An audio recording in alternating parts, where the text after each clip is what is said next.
7, 6, 5, 4, 3, 2, 1. You'll never have the sacred stone. Oh, this you crazy mother. He has a lot of problems. Struggle to be top 5 in points at the end of the season. Wow.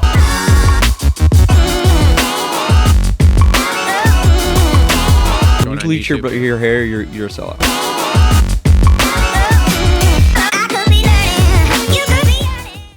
Yo, what is up, everyone? Welcome back to the Moto Aftermath Show. This is episode number 257. I am your host, Travis. Thank you all for tuning in. Thank you all for tuning in to everything we've been doing. Live streams, reaction videos, all of it. You guys are absolutely fantastic here. It's getting borderline. I can't keep up with you guys, to be completely honest with you. There are so many comments. I was trying to go through like the reaction video from last night, and I just couldn't comment or do response comments to every single one. So thank you all so much. Please make sure to continue to like, subscribe, and comment there. And please comment all you want. I try to bench race as much as possible because this is what I love to do. In fact, we had a comment today of some guy commented on, I don't remember which video it was, one of the 3 I did this weekend. And he literally said, I can't believe all you did was just talk the entire time. And I responded with, what did you think we were going to do? And, by the way, I will be talking for 2 to 3 more hours this week on the show on Tuesday. Make sure to tune in. In studio with me tonight, the OG co-host is back. It's Justin. Hi, buddy. What's going on, man? I'm just, happy to see your face, man. Happy to see your face, too. This is great. Just a couple of buddies hanging out. Yeah. You should hang out more. Are you coming this week to watch the race? And get fucked up on this moonshine with me. That I'm not. I don't know about fucked up. I don't, drink it's heavily good. anymore. Maybe. Or tequila. I bought high dollar tequila for you, and now I just got slapped in the face. Because you haven't even tried it. Because that tequila is originally a you and me and Sanjay situation. Did Sanjay never drink it with you? Sanjay did come over and drink it with me. Like the first couple of days. he was here, don't worry. Shocking. You have not been over to drink any of that yet. Maybe. The drinking thing is... I don't want you to get fucked up. Like, you could drink this much literally in an entire day, and I'd be happy. I don't even know if I could even drink that much anymore. Not these days. If I wasn't so fucking fat, I wouldn't be able to either. If I was skinny like you, I'd have to watch my my intake for my calories and my beverages. I'd be scared I'd fall down a set of stairs. You got a lot of stairs in your house. Dude, it's fine. We'll just plop you in that chair because all we're going to do is live stream the entire day. So screw it, whatever. But yeah, man, you should show up for the lives. I thought Cole was going to show up this week, but he said he might. Yeah, I asked him last week. He said he might because he wasn't going to come today, but I don't know. Anyway, thanks everybody for tuning in here. We have a full pack show here. Obviously, lots of racing action going on. Lots of stuff to discuss. If you saw my reaction video, there was some takes on there that are not particularly the takes I might have now. Obviously, I'm sure Justin wants to get into my 450 takes here because he hasn't been here in a couple of weeks. And the last time he was here, we were going on that 17-0 train, which we are not anymore. So we can get into that. Issac Gonzales is going to be back on the show here for just a quick sec to talk about. He was at San Diego last night, so we're going to get him on to kind of talk about what he saw in person there. Before we get started, though, let's thank our sponsors here. So first up, Complete Racing Solutions. And this month, we're highlighting their express workouts, 30 minutes or less, basically as many as you want to do in a week. So if you want to do 1, you want to do 4, you want to do 7, you can do all of that. $22 if you pay monthly, $15 per month if you pay annually, a.k.a. if you pay it all at once, you can save some money, about $7 per month. Just for any of you who've hit your head too many times. So make sure to check them out, CompleteRacingSolutions.com. Links to all the sponsors in the description down below. Also on board with us, TLR Coatings. We are Michigan's #1 custom powder coating shop. From anything you may need, two-tone wheels, motorcycle parts, all of the above. Make sure to check us out at TLRCoatings.com or on all the major social media networks. And I know it's throwing some people off. I saw that. Have you seen this in the comments I talk about it like I'm not involved. I own and operate the company. I do have a couple of part-time guys that help me out here. But for the most part, it's me who you're dealing with at this point. So Yes, I am TLR Coatings. We're in the TLR Coatings building here. I can literally see projects right here that I'm working on. So yes, that's Goal how, is to make enough money so he doesn't have to deal with anybody anymore. Yes, we're working on that. That's a big thing this year, but that's for the business podcast and not this. So anyway, also on board with us, Holster Co. We've got a bunch. Well, you don't have any. I have a bunch of Holster Co. reload rants tonight. Okay. I have several. Several. Also on board with us, Worx, going to be bringing you our 450 race recap, and Isaac Nelson Designs. And since we don't have a Deacon Danger Zone, they're going to bring us our 250 race Might recap. not even have one in Supercross this year. We talked about that last week. Actually, that video is going live right now as we speak here. I'll have to get your take on that because I obviously did not watch that. So There's a lot of questions here. You know what? I'm gonna. Actually, when we get to the 250s, we can kind of talk about that. Even though we still are 2 weeks out from our East Coast first round, but we don't. We can talk about that for a little bit. Yeah. When we get to the Here, 250s. let's go here. Let's see. Wait, what was that? Hold on. Sorry. Great radio here. Let's go home here. Rob Witzig. Yeah, he does a lot. Jet Lawrence apologizes. Who is he? He's been up for a while. He's kind of trying to be the next Moto. Okay. Interesting. Yeah. Super interesting. I have no idea who this guy is. His videos are decent. Hell, you know what? It's like Steve always talks about. Everybody's got a podcast now, so whatever. Yeah. Oh, look, right there. Will Deegan race Supercross in 2024? Make sure to go check that video out. Me and Cole kind of talk about that from last week there. So anyway, we're going to jump right in here. Let me hook this up here, and we are going to call our West Coast contributor there, Mr. Isaac Gonzales, and we are going to try to chat with him about what he saw at San Diego. So there we go. Boom. Let's call him and see here what we got going on. Yo, Hey, buddy. Welcome back to the show. How are you? we're doing well. Good. We're live. yeah. Don't say anything shitty. Oh, okay. What's up, everybody? Oh, man. Okay. So, bro, you were in San Diego last night.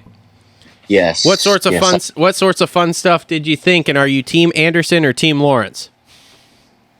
I literally just saw and talked to Jason last Monday, so I have to be Team Ando here. Oh, man. Bro, you should text him and be like, what did Jet say to you? I texted him like an hour before I came on. I said, "Hey, man, you don't have to talk. If you don't want to talk about it, it's totally fine. But what happened? Like, what was said there?" Yeah. So I'm interested to know. yes, me too. I can almost I guarantee. mean, I know. whatever they were arguing about, it was on the broadcast, like the moves and everything. Yeah. I mean, Yeah. I didn't think the moves were that bad, and we haven't gotten into our race breakdown yet outside of what I kind of talked about last night in the reaction video. I didn't think anything was that bad. Dude, it's the 450 class in Supercross, man. It Yeah, is what it dude. is. Well, and then when Jet went to pass him, like, I don't even know if he made contact. Isaac, could you see? Did he actually hit Jason, or did he just take him high there and then just run away? So I gotta be honest. So I've seen only the TV side of it. The whole 450 main, I was just hyperventilating over Aaron Plessinger. I really wanted, and everyone wanted to see him win that. So Yeah. I didn't pay attention outside of Plessinger Okay. as on that. Okay. Yeah. So what else have you watched the broadcast back then? So I've watched the 450 main event broadcast. That's about it. Okay. What if So I have- what did you see last night that we didn't see on the broadcast? Let me see. I was gonna say Chase going off the track, but they did show that. I gotta ask you guys, since we're on Chase here, or I brought him up, what gear did you like better, his cow gear or his orange stuff that he wore in the heat race? Orange shut, because I hate the cow gear. Cow gear's not great. Not a fan. I think they missed the mark on that one. I'm literally wearing it right now. So Oh, I'm sorry. no, I'm sorry. No. It's everybody's opinion. Like, I think all the Alpine Stars gear is beautiful, but I understand if people don't like it because it is a little bright for my or it is a little out there. So I understand if people don't like it, but I think all of it looks great. I mean, I even said this years ago, and I'm a big Thor guy, and I've talked about why I support them, because they've supported anything I've ever done in this sport. I said the same thing when they came out with the cat gear from Marv years ago, that was stupid as shit. And I kind of feel like the same thing with the cow gear. I'm just like, man, it's just not cool. Oh, go ahead, man. I said I like it. I like I said, I'm a big Alpine Stars guy, but Thor is pretty cool too. What gear did you like the best from last night with the retro stuff going on? Oof. I have to say, I doubt they'll do it, but if Alpine Stars releases Jet and Hunter's stuff as a limited edition, I'll probably have to pick that up because that old school Honda gear was sick. Yeah, that old school Honda gear was cool. I liked it for the fact of it was period correct with what they were doing. Yes. But the FXR gear was my lit kit for yesterday. That shit was so cool with all the pink and blue and bright yellow and stuff. So I was really, really high on that. But I did like the Honda gear just because it was period correct. It looked vintage. Yeah. It was awesome. Obviously, if you've seen the pictures from Jet on Friday, it'll make my junk look fucking huge because it'll just smush it in there and make it look bigger. So I'm totally in on that. Good Lord. Oh my God.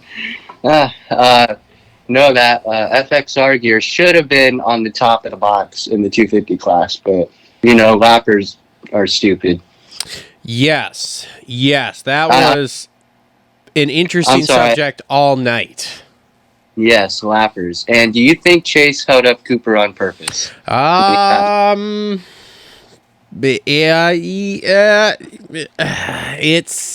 don't know. There were definitely comments made in the press. Have you watched the press conference? I have not. No, I'm not a big press. Coop's not happy. You should go watch it. He's throwing the bird going into the right-hander. Yeah, there was comments made in there talking about that. Well, he was like, I think he said this to Michael. He was like, yeah, he knows what he's doing. And he wasn't like, oh, he knows what he's doing, and then stopped. He was like, oh, yeah, I mean Chase. Yeah. So he basically was like, there was no interpretation. It was basically, yeah, Chase knew what he was doing. No. Yeah, I don't know. I'm sorry, Race Tech right here. Cooper is really overreacting about that situation because that was clearly a mistake. Oh, you think so, huh? Chase. Yeah, I don't think that track was gnarly, and it was catching everybody. How many times have you seen Ken Roxon throw away a lead like that? That was so. I'm sorry, that was a complete racing incident, chase-wise. Never mind. No, that was a complete racing incident on Chase's part. I don't think that was on purpose at all. What do you think about what do you think about Eli though speeding up and trying to unlap himself there? Oh my God. I don't know, man. I don't know. Honestly, it's I just wanted Plessinger to win that race, honestly. I think everybody did. I'll just say that. Yeah. Yep. So, go ahead. Was there any moment where you thought Cooper was actually going to get him? Yeah, no, I did actually. Not for me. He was moving pretty good, and I was like, oh, this is going to get sketchy towards the end here. So, and I know that Coop is one of those guys that he's friends with you, but he wants that title.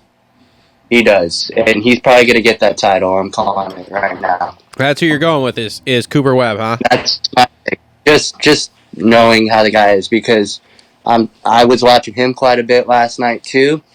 That guy was all over the place. If he had not made one or two mistakes he did, he probably would have won that race. That he was going for it last night. Literally going for it. Yeah, I don't know about that, man, because we're going to get back to dry tracks here, and then Daddy's going to take back over. Whatever. Your boy didn't learn how to not skim the whoops when they're wet as shit. Bro, okay, my boy skimmed the fuck out of those things for 2 laps, and we should have quit when we were ahead, but we were kids, so we didn't, which we'll get into all that when we do the 450 review, but he showed everybody who Daddy was for those first 2 laps there, and then Daddy didn't Daddy the third time, but the first 2 times we were Daddy, okay? And like I said, we're going to get back to dry tracks here where we have a roof over our head and we're not going to have to deal with mud, and then Daddy is going to be back in full swing here. But you also have a Triple Crown, which, other than Glendale last year, didn't go his way on all the time in the 250 class. So we're going to be fine. We're going to be totally fine, bro. Cooper Webb's sweeping that Triple Crown. I'm calling it right now. Oh, boy. Here we go. Here we go. Man, I'm sorry. I've watched Cooper Webb do this for like 4 years. Dude, Mertz is going to call you right after this airs and be like, bro, what the fuck? I honestly think anybody that has an idea, says they have an idea of who's going to win this championship at this point is full of shit.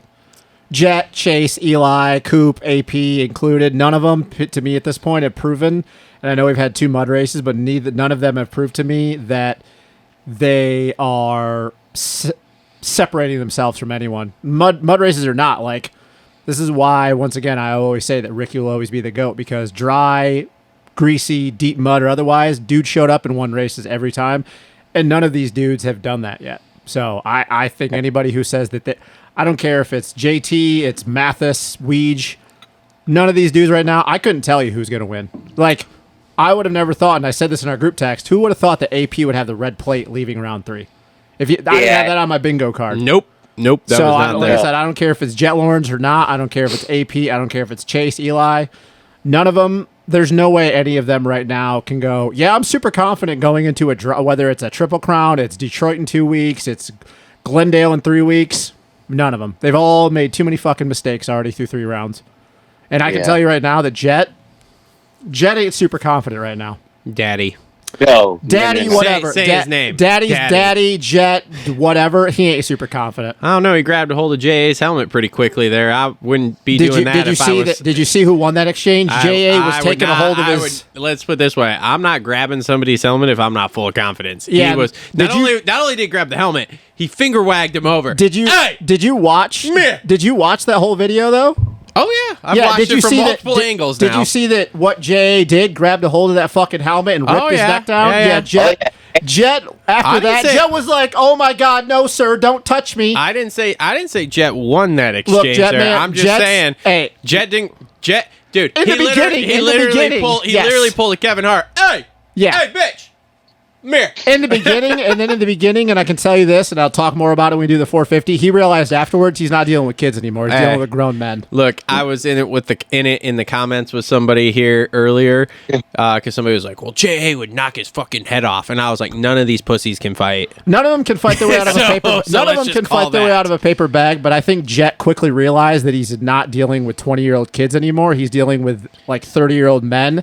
That even if J.A. can't fight his way out of a paper bag, he's still a grown-ass man. Look, I want to see a Ron Cotta and fucking Villeman. None of these dudes are slap fest going on. All right? First off, neither of them are as big as Villeman or Ron Cotta.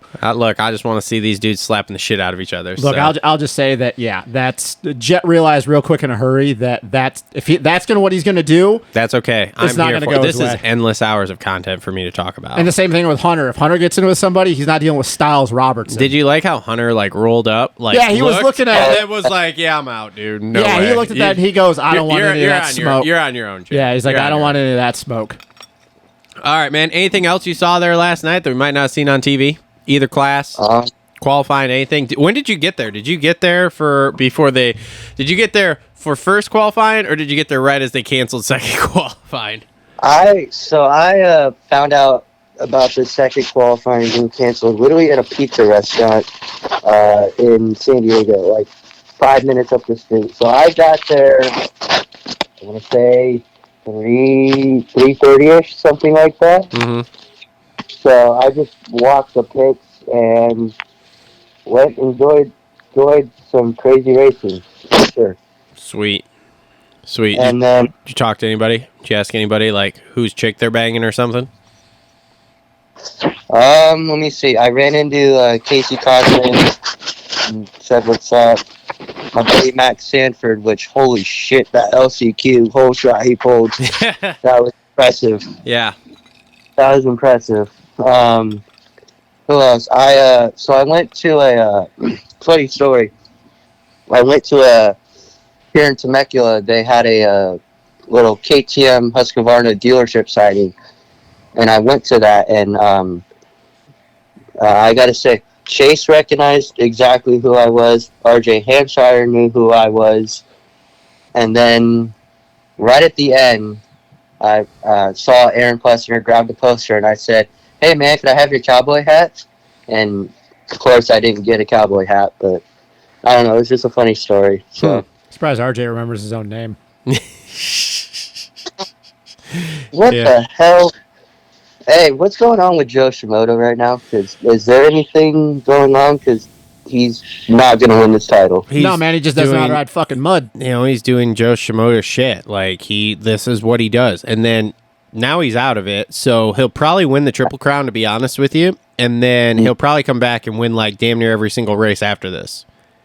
He just doesn't know how to ride Because the he's mud. out of it. So, We already seen MX of Nations 2022 that he doesn't know how to ride the mud. yeah. Yeah. So, Yeah. I was actually impressed he won that heat race last week without riding the mud. So, Yeah.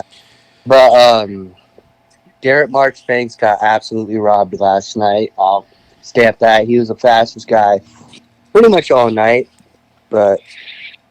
And I did send you a video of him chirping it up with whoever got in his way. I think that was Josh Faries. yeah. No, somebody said it was like Jorgensen or something. Whoever it was, I have a video of him. The only other kid on the track that's just as big as Garrett Yeah. Marchbanks. Yeah, exactly. But I saw him pull over. I'm like, oh, I'm going to get this camera ready and film this. This is going to be good. Awesome. Mm-hmm. All right, buddy. Well, thanks for calling in, man. Appreciate it. Yeah. Guys, Yeah, no problem, man. We'll definitely have you back on at some point here, or hopefully we'll see it at one of the outdoors this summer.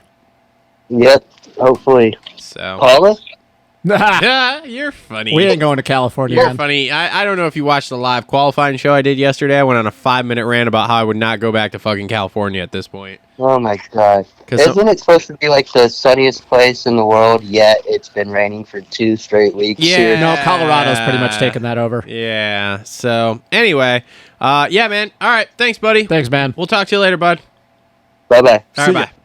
All right, Isaac Gonzales, everybody, our West Coast contributor there in San Diego last night. So, all right, man, let's get popping off at this here. Awesome. So let's start off with our 450 race recap brought to you by our friends at Gutter Works. Always well hung, just like Justin Barsha or Jason Anderson. Or, I mean, Cole's not here to weigh in. I don't know. I'm not really good at measuring, dick sizes in pants like he is. So maybe Jet, not sure. I mean, we could tell, what he's got there with those pants. Like I said, if they come out with them, I'm going to have to get a pair because make it look huge, but whatever. Anyway, Gutter Works. Make sure to check them out. Link in the description down below. Southwest Michigan area. You need some gutters, some exterior modifications on your home. They can help you out. So, all right. Aaron Plessinger finally gets one. Look, man, the Moto gods owed him one after Detroit last year. Yep. They really did. They really did. Yep. And, I mean, this is kind of poetic justice because we all kind of thought he might do this last week. And then last week was just, I don't know what happened. Yeah. It was just 5th place. Yeah. So, okay, great. Yeah, I mean, this is... Here's the thing, man. He's kind of the guy we expect to do shit like this in the mud. The first one's always the hardest. And once you get the first one, it makes it a whole lot easier because obviously at that point it's a mental thing. It's not Yeah. a talent thing. We all know that AP is super talented on a dirt bike. Yeah. We all kind of thought a lot of us thought he would have already had one way back after 2018 when he won outdoors and Supercross on the 250. Mm-hmm. I mean, I'm not definitely saying that all of a sudden he's going to win the title and he's going to go on this huge streak of winning 6-7 in a row. But I'm here to say, man, he's one of those guys that has the talent. He's been doing this long enough. He's got some veteran savvy. He's obviously clicking and gelling with that bike. He loves the team. He's at a point in his career where I think he realizes that, like, hey, man, I need to, not to make a cowboy reference, but grab the bull by the horns and get shit done at this point. Because, he's not old by any means, but he's definitely been doing this a long time. Yeah. So he only has so many years left. And we all kind of talk about like what role he's going to go into when he's done. He's going to go to the GNCC side, but I don't know, man. Like, he could be one of those guys that now that he's got the confidence that, hey, man, I can do this. It doesn't matter if it's mud, dry, or whatever. Because he's led mains before. Detroit last year, that was his. He was gone. Mm-hmm. He can mix it up, man. He could really mix it up. Look, I've kind of stated here for the last couple of weeks because he got a 5th place and a 5th place. And I said to Cole last week, I was like, look, man, he's going to be one of those guys. If he continues like this, he's going to do 5th, 5th, 5th, 5th, 3rd, 4th, 5th, 5th, obviously a win now, whatever. And you're going to get to the end of the season, it's going to be like Mookie. All of a sudden, you're going to be like, holy shit, like, I didn't really see him all season, but bam, he's like 3rd in points. Like, that's what's going to happen. Because there's going to be the top 2 guys who are going to really battle it out, and then he's just going to be lurking there at the rate he's riding right now. And I still stand by my comment, and I'll say this as we go through the names as we go through it. I wish I was as confident as you, and obviously as Isaac. I don't believe any of these dudes right now have really cemented in my mind that. And I know it's mud races. Shit happens. Last night was 2 weeks ago was more of a traditional mud race. Like when you think of mud, you just think of deep mud, which actually it's easier to ride in the deep shit than it is the greasy stuff. Yeah. Whereas last night was more that borderline by the end of the main where it was just like riding on a skate rink. But still, it's part of riding dirt bikes, man. Get over it. I don't know, man. Like, he could just be one of those things where, like, he could surprise and just pull a win off, in the middle of the season. And we're like, well, he got the first one. So now the mental, which we all know with these guys, they're, mental freaks that it's always getting over that hump. It's never the talent thing. I don't know, man. I don't know. He's definitely not a title favorite, but once again, he's got the red plate.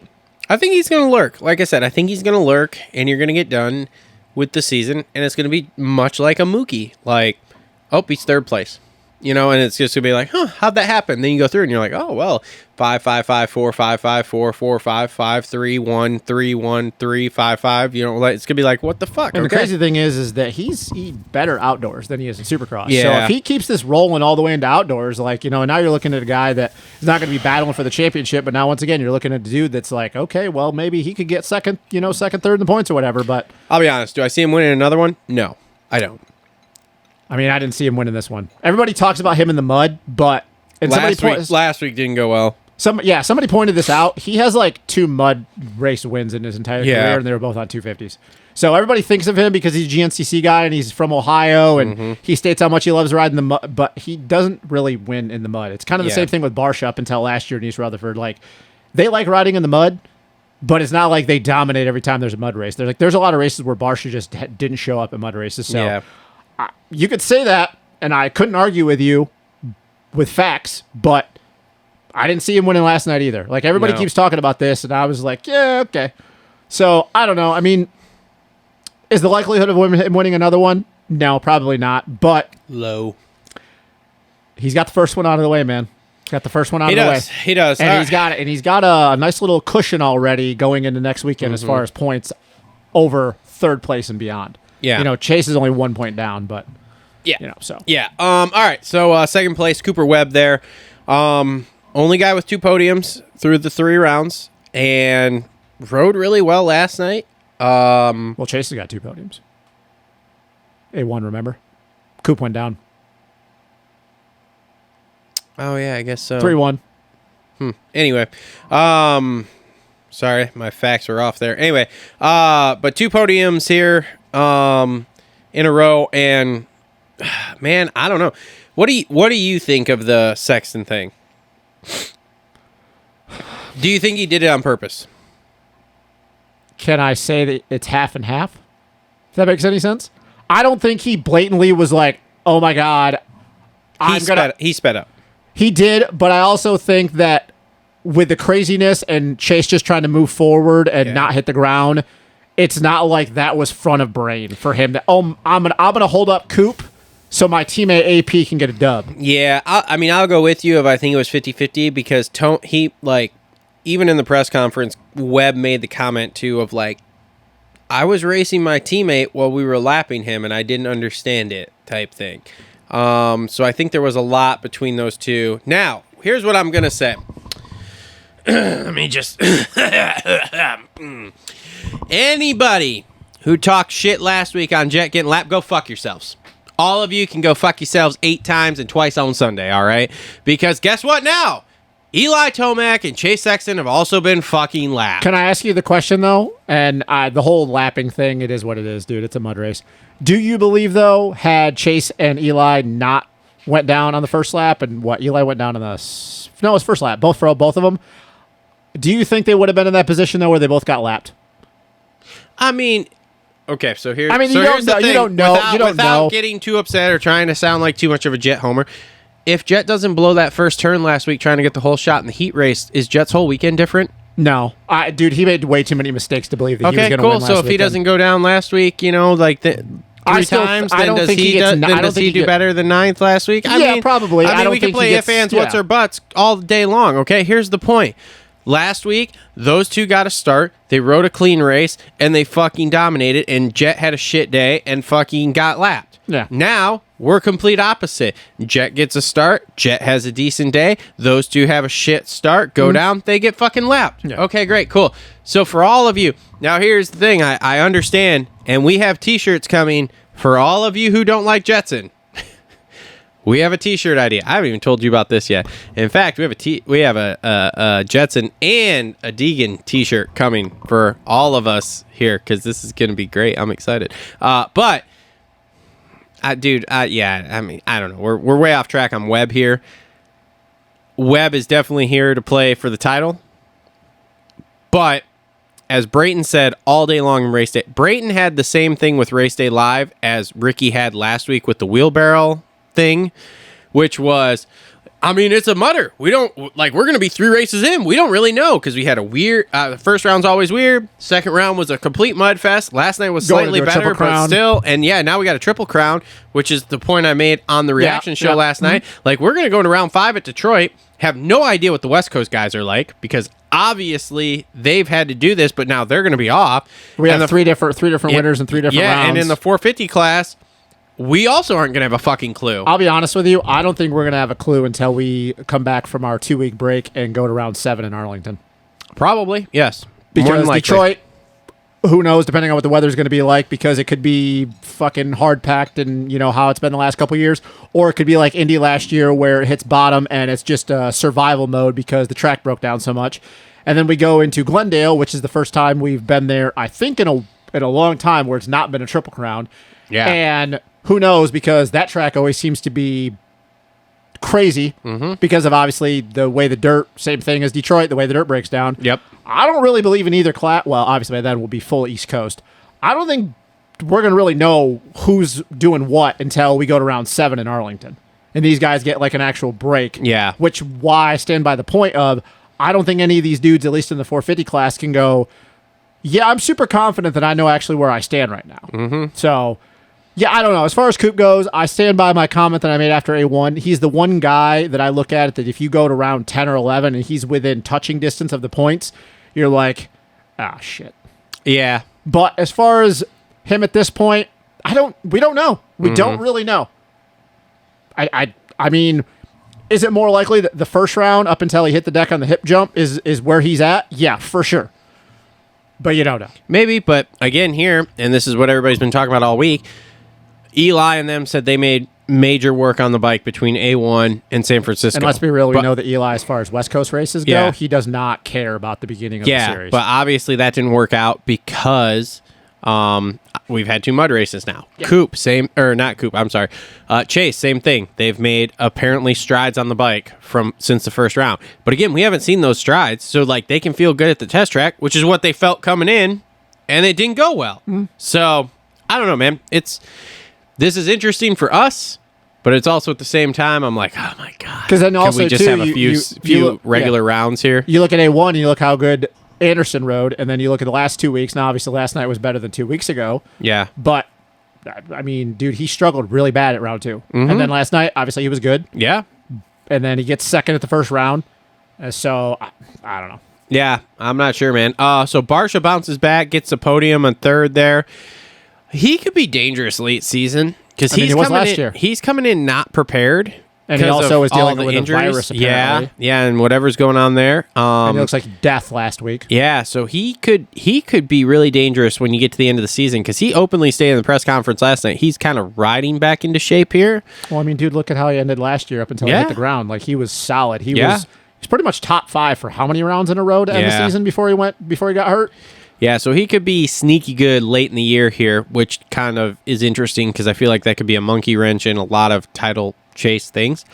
Anything else you want to talk about with him? I don't have a whole lot. No, I pretty much agree with that statement because of the fact that, once again, he's not 100% right now, and he last week was dealing with some type of virus where he did look like death. Yeah. So, like, I give him mad credit for even riding because, you know, he could have just said, yeah, I'm not feeling it today.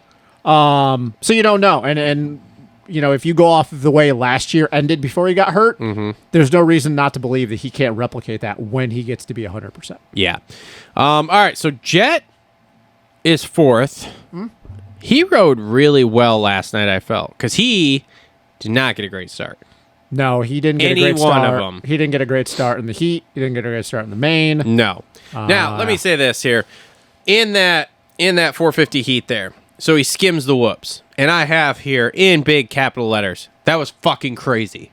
He did get a little help in the fact, though, that everybody on the inside literally played follow the leader, and they all bunched up, and he had a clear track to just bang through them. Yeah. So obviously, you know, you got to commit to it, and, you know, you got to know how to stay on top, so I'm not taking credit away from him. He did that, and I went, whoa. Then he came around the second lap and did it again, and I went, whoa. And then he came around the third lap and crashed, and I went, you should have stopped it too, asshole. And then the thing is if you look at and you look at Eli and you just go, Eli's just working his way through this heat race and doesn't need to win, and it's an experience thing, man. This is the difference with Supercross and outdoors. Like Jet, Eli had that VRM, baby. Jet is still realizing what it's like to be a guy that's going to be there week in and week out as far as Supercross. Yeah. Supercross is concerned that there's some times where you just don't really need to win the heat race, man. You don't need to win the heat race, and you know, you just keep building towards the main, and you know, you start searching for lines that are going to work at the end of the main.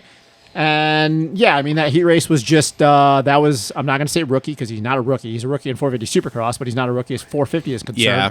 It's just you got to ride with your head a little bit more than your talent. Kid mistake is what it is. So yeah, no, when it worked the first 2 laps and you pulled a 3-second gap, that is when you go, okay, cool. Now I just need to do the safe stuff here like everybody else is doing. I'll be fine, which he would have been. But he didn't. He kept trying to play that game. He rolled the dice, and guess what? Dice jumped up, bit him in the ass. Which is going to happen a lot more on the 450 than it is on the 250. Yeah, but as far as the rest of it, what did you think of that press day crash he had? I just don't think he had the traction, plain and simple. You think that's what it was? Was he spun going up that face there? I mean, I don't think it was like a blatant spin, but the thing, though, too, that just you didn't have a huge transition and there was no real face. And it was dry as shit, so like there was no traction. So I've watched several videos, not only of that, but of other guys jumping that. I think that jump was trickier than anticipated because there were a lot of guys that I saw clank it. Yeah. There were a couple I saw overshoot. Eli overshot the shit out of it in press day. I'm dumbfounded with what Jet did because it was so, I mean, it was like me trying to jump it. It was so short. And this is and everybody said, and this is once again, and I don't mean to harp on this, but this is and it's a learning thing. Everybody goes through it. Obviously, Stu went through it. Ricky went through it. You know, the only person that I can't really think of that didn't go through it a lot was RV. Granted, he got hurt, but he didn't really make a lot of these mistakes, but he didn't really throughout his career. I'm going, okay, I understand sizing up sections, but you have an idea that it's going to rain. So that section is probably not going to be a viable option through the weekend. What's the point of going table over 2? And I get it. It's Jet. He thinks that he's invincible at this point, but this is what I keep saying with him. He's only going to get so many more of these before it actually comes, because let's be real, other than his rookie year, Jet has been, I don't want to say lucky, because it also goes into his training and his body being strong enough and flexible to not get hurt.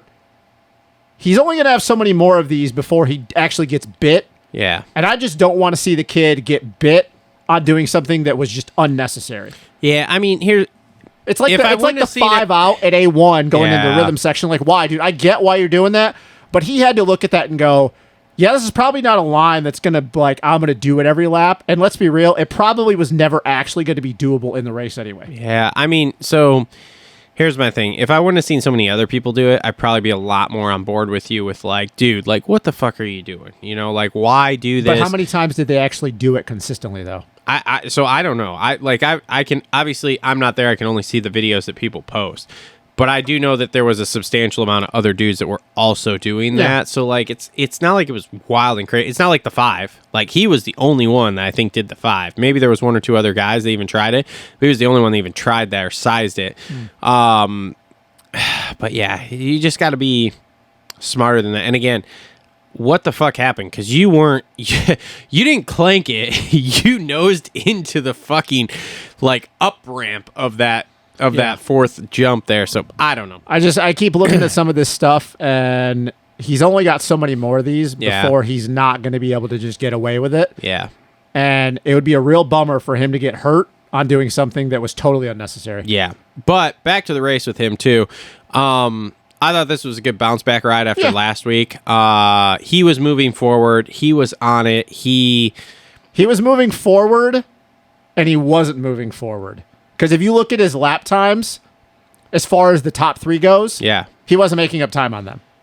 Was that when he was following No, Ando, that was or closing not? on to Anderson. He Okay. literally, if you looked at it, he stayed within a 21 to 24 second gap almost the whole entire time. And then when he got into it with JA, like it went back to 30. Yeah. Because obviously those two are screwing around with each other.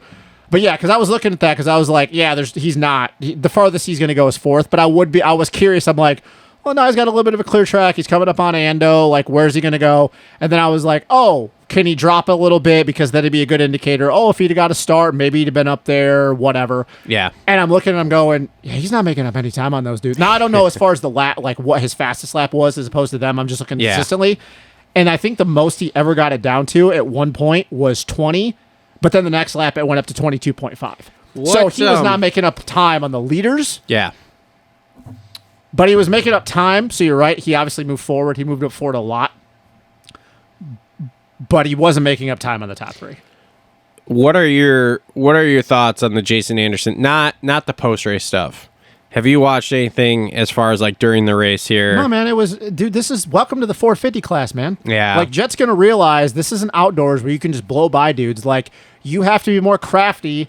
And I think honestly, a lot of that was him getting frustrated because let's be real, Jet, his entire career outside of his rookie year, he's been able to close up on dudes and either they get all freaked out because it's Jet and the moment overwhelms them, or he's used to just being able to square up underneath them, drive through the section, gap them, or rail around the outside or whatever. And that's just not going to work in the 450 class. Now, yes, is there going to be guys that you're just faster than? Okay, of course, yes. He's one of the most talented dudes in the class. And he's one of the fastest dudes, and he's still one of the title favorites. But Jason Anderson is a 450 champion in his own right. He's been doing this half of Jet's life, because Jet's 20, right? Yeah. So Anderson has literally been a professional half of Jet's life. Mm-hmm. Anderson is a grown man. He knows how to race Supercross and use his IQ. You're not just going to go around dudes. And Jet's going to have to realize there's going to be times where he's going to get into it with Anderson or Barsha or Eli or some of these other dudes. And if your speed is not good enough where because they know how to play the game and run a wide bike and, anticipate what you're going to do, same thing with Coop, you're going to have to figure out other ways and search for lines and not get frustrated. And I looked at that and I'm like, yeah, Jet's getting a little pissed off. He's getting frustrated. And then obviously that's when the gap started going back and back and back. And this is going to happen every time he races Anderson. Yeah. Like whether Ando's pissed at him or not, which let's be real, he probably is not happy with him. And I agree with your statement. Don't screw with Jason Anderson. Because you will be put on the ground. It's not the best move. Because he's the one guy next to Barsha that Anderson will put you on the ground. And the first time it happens will be the last time it happens. Jet can't play that game with him. Any issue with the pass Jet made on him? I don't have an issue with any of that. Okay. No. I don't either. No. Do you think, did Jet make contact with him? Did you look at it close enough? I think he bumped him, but as far as like contact, let's be real, this is the 450 class, so contact is like a subjective He didn't thing. saw off your front end. Yeah. But I think Jet is going to, and maybe he now realizes, this is going to be a lot harder to work your way through the pack, which why I keep saying, if Jet doesn't get a start, He's not going to blow through the pack on these guys. And let's anymore. face it, those Hondas did not get starts last night. No. They could not figure out traction on that grate with the amount of moisture and everything else. They spun everywhere. But I think this was a big learning experience for him, that it's not like the old days where if he gets a 10th place start, he's working his way towards the front. How do you feel about his public apology / I didn't see the apology. grease in the palm of JA? I didn't see the apology. It was on his story. So it was, hey, let my emotions get the best of me after. I'm paraphrasing here as best I can. For sure. I let my emotions get the best of me after the race at AMA. I will be more than happy to pay his fine. It was my fault anyway. I initiated it, so please send the invoice to me. and also you get how did he put it? Ando, you get free Lawrence Zone passes for the rest of the year or something, which I'm like, funny. I'm not That's really funny. sure why he would want that. I mean, I'm like, is it funny, or did Anderson really be like, yo, I want free Lawrence Zone passes think because I'm it's going to give people VIP shit or whatever? I don't know. I think Anyway. it's kind of like a Barsha Anderson thing of a couple of years ago. Oh yeah, like I'll buy your merch. But here's the problem. We all saw how that went later on as we got down the season. Yeah. Mm-hmm. I'm going to be honest, and this is just I've watched Jason Anderson for a long time. I was around him a little bit when he was an amateur for quite a few years. Anderson, honestly, behind the scenes, would probably tell Jet to take that apology and shove it up his ass. More than likely. Anderson yeah. doesn't care. He's a grown man with a kid, or with a wife and kid. He looks at it as, yeah, man, I got buddies, but every time you beat me, you're taking money off my family's plate. Yeah. And not necessarily Jet, anybody. This is not Yeah. just a shot at Jet. I don't think Anderson cares. And I'm looking at Jet and I'm going, man, that's not the dude you want to get into it with. And I No. understand you're young and you got the moment, got it the best of you at the time, and it's probably not going to happen again. But I think you're now on Anderson's radar. Yeah, I mean, the thing is, and we kind of saw this last night, so when Jet finally did go, okay, cool, I guess I'm going to have to make contact with him, like I'm not going to be able to just square it up and go anywhere. And that could be track dependent. That could be just how fast JA is. We don't really know because it was a mud race, right? Yeah. But we did see it. Once he decided, okay, cool, I guess I'm going to have to make some contact to make the pass, he went up, did the bump, and he was gone. For sure. So the thing is like, yeah, Anderson can fuck with him. Anderson can fuck with him when he's lapping him. Anderson can fuck with him if he's in front of him. But here's the thing. If Ando's not in front of him, which, again, we don't really know anything because we're 3 rounds in and we've had 2 mud races and a fucking A1. If Ando can't get off the gate with him and stuff, like, there's nothing Anderson can do. And Anderson can only do so much when he's getting lapped before the AMA will step in, because Jet's... This is going to sound bad. Jet's the golden child, but I think that has to do with the points leader, period. Like, they're not going to let anybody fuck with the points leader too bad. You know what I'm saying? The problem, though, all it takes is one move, one takeout. Yeah. For you to get your points ruined. Yeah. Yeah, that's true, too. So, I don't know. I mean, Ando's definitely not the guy that you want to do that with. And I'm just We'll see how waiting. this- And I'm we'll just see how this waiting goes for the going forward. I'm waiting for the moment that he gets into a Barsha. It's gonna happen. Yeah. Dude. I'm telling you, it's gonna happen. There's no way in my mind that he goes through the whole entire season with not having a moment with Barsha. Do you think, though, that maybe because of this moment here that we had with Anderson, that we don't run into that issue because we get Dazzy in our ear being like, you can't do dumb fucking shit like If this, he idiot. wasn't 20, 100%. But we all remember what it was like to be 20 years old. This is Obviously, we true. don't know what it's like to be Jet at 20 years old. No, I don't. But we all were 20 years old. And let's be real, we all know what the testosterone was like at certain times. And it's kind of one of It's those. even higher when it's Prado's sister, you know what I'm saying, dog? Yeah, whatever. But you know what I'm saying? Like, Yeah. we remember what it's Yeah. like to be 20. And especially like Jet, hey, man, I'm the big shit on the block and I'm the big dog. I just would like to believe that even with having Dazzy and Mertz and Johnny O in his ear, hey, man, don't do something stupid. But that's easy to say before you get on track. Mm-hmm. It's another thing when you get on track and those voices aren't just in your ear anymore. Yeah. So hope it doesn't happen. I hope we don't I hope his season doesn't get ruined by some dumb shit like that. But we've seen enough over the years that anytime Anderson and Barsha are involved, and once again, he still has yet to have a weekend. Now, granted, this guy's not going to take him out, where him and Coop play the back and forth game. This is also true, man. So there's a lot of things that if I'm with Jet and I'm going, yeah, man, like I just need to take a beat some of these times. He needs to realize that he's going to have to be smarter with some of his passes. And then there's other guys where he just doesn't have to worry about anything. You know? And again, this all could have been avoided too had he not stopped. I mean, I give the kid credit though. Big fucking balls last night because, dude, he finger wagged him over like when I saw that other angle. And I know some of you guys have jumped on my ass about my reaction video because you were like, "Oh, well, Jet grabbed his helmet first and stuff." And yes, he did. Like, I also have now watched multiple angles and multiple views and all that stuff. And man, I gotta tell you though, watching this 20-year-old kid to this savvy veteran finger wag him over, like, "Hey, get over here." And then, like I said, after it happened, he realizes this isn't the 250 class anymore, man. Now here's the thing. Here's the thing I wish though. Fuck, dude, don't do the apology. Yeah, it's kind of like what we go about the owning it. Like, don't do the apology. Be like, put it out publicly of like your thoughts on the situation, but don't do the apology. It's kind of like last year to end after Chicagoland. Sean Strickland.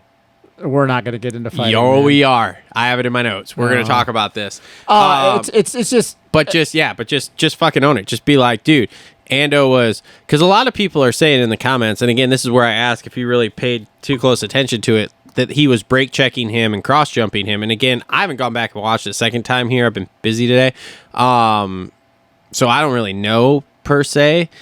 I mean, I guess if that's happening, okay, I can see. But outside of that, I was like, I don't understand what you're upset about. I didn't see it, but here's the thing. I don't like it because we went over this last year at Thunder Valley with Deegan. Yeah. Not a fan of it. No. I had it happen to me quite a bit back in the day. I don't like it. Mm-hmm. But it's Jason Anderson. So it's like, you need to realize who you're racing. Yep. So, but yeah, the whole finger wagging thing, I could have told him, yeah, don't do that with Anderson, man. Because that all seemed cool. But then the moment that Anderson grabbed a hold of his helmet and he's literally yanking that kid's neck down, I think Jet had a realization, I'm not dealing with children anymore. I'm dealing with grown men with families that have been doing this for a long time. This is not going to end well for me. Because God forbid, it's not going to happen, but God forbid, he does that to somebody that doesn't care about knocking him on his ass. I wish we would have seen a Ron Cotta fucking... Nah, those kids can't fight their way in a paper bag. Villeman fucking reincarnation. Oh my God, be no, fucking great. because those two are small compared to Villeman and Ron Cotta. But anyways, all right, let's good move bounce on. back for Jet. Yeah, and I mean, we're 4 points out, so like we're still in this. So yeah, of course. Honestly, I still just don't know where dude, I got a little worried last week. You know, we got ninth, and I was like, ooh, that's I bad. still don't know where he stands, though, man. That's the crazy thing is. Like I said, we need to get a few dry ones here. All right, so Ando 5th. Okay, ninth place in points. Like salvage. The thing is like he's ninth in points. I don't know how many down he is, to be honest with you, but it's not out of range at this Isn't point. there like 4 dudes that are all like 10 and 11 points? It's like yeah, Eli, so Ando, Roxon. Ando, Webb, and Ferrandis are all 11 Dylan. points Yeah. down in third. Oh, I'm sorry. Kenny had a really bad night last Yes. night, so he would have been in that to begin. Now he's not. Yes. Dylan's another one, sneaky good, sixth place there, just like top five and top five. This feels different too, man. This feels different than years past. He likes that Honda. I know he likes does. that Well, Honda it's a a lot. Honda. Well, it's Please, of course he's going to. Please Make it to outdoors. Just get to outdoors. Just make it to outdoors, man. That's the only thing I like. If when I see him at the races, I'm just gonna be like, bro, please just don't hit the deck and die in Supercross so you can make it to outdoors, because you and outdoors on this Honda is gonna be awesome. Yeah, we could have a Honda 1-2 map. Podium. Yeah, I don't know about Hunter 3, but a Honda 1-2. Podium, baby. Podium. Hunter can get third. He's not beating Sexton. Okay. Yeah, there's no part of me that believes he can beat Sexton outdoors. Sorry. Maybe. I don't know. Speaking of Hunter, 7th. Okay. He's just... I don't, Any issue with him being in A practice last week? Because this was a big debacle. Because he didn't qualify in A1, so he should have technically been in B practice. Technically, but dude, there have been guys that shouldn't have been in A group, and they were, or B guys that were in A group, and I don't know. It is what it is, dude. He's one of the 22 best on the line. It is what it is. Like, I don't care. And obviously, there's favoritism there. I don't care anybody that says there's not. There is. Whatever. Look, here's the thing with it. Okay, back in the day when Stu made his forfeit or his premier class, whatever you want to call it, debut, they also put him in B group for the first session and immediately took him out because it was a fucking danger to the rest of the B group guys because he was so much faster. There's a point where you just if as a fan, if you're latching onto that to be upset about, yeah, the Lawrence brothers get special treatment. All right, you really need to look at yourself in the mirror and go, oh, whatever.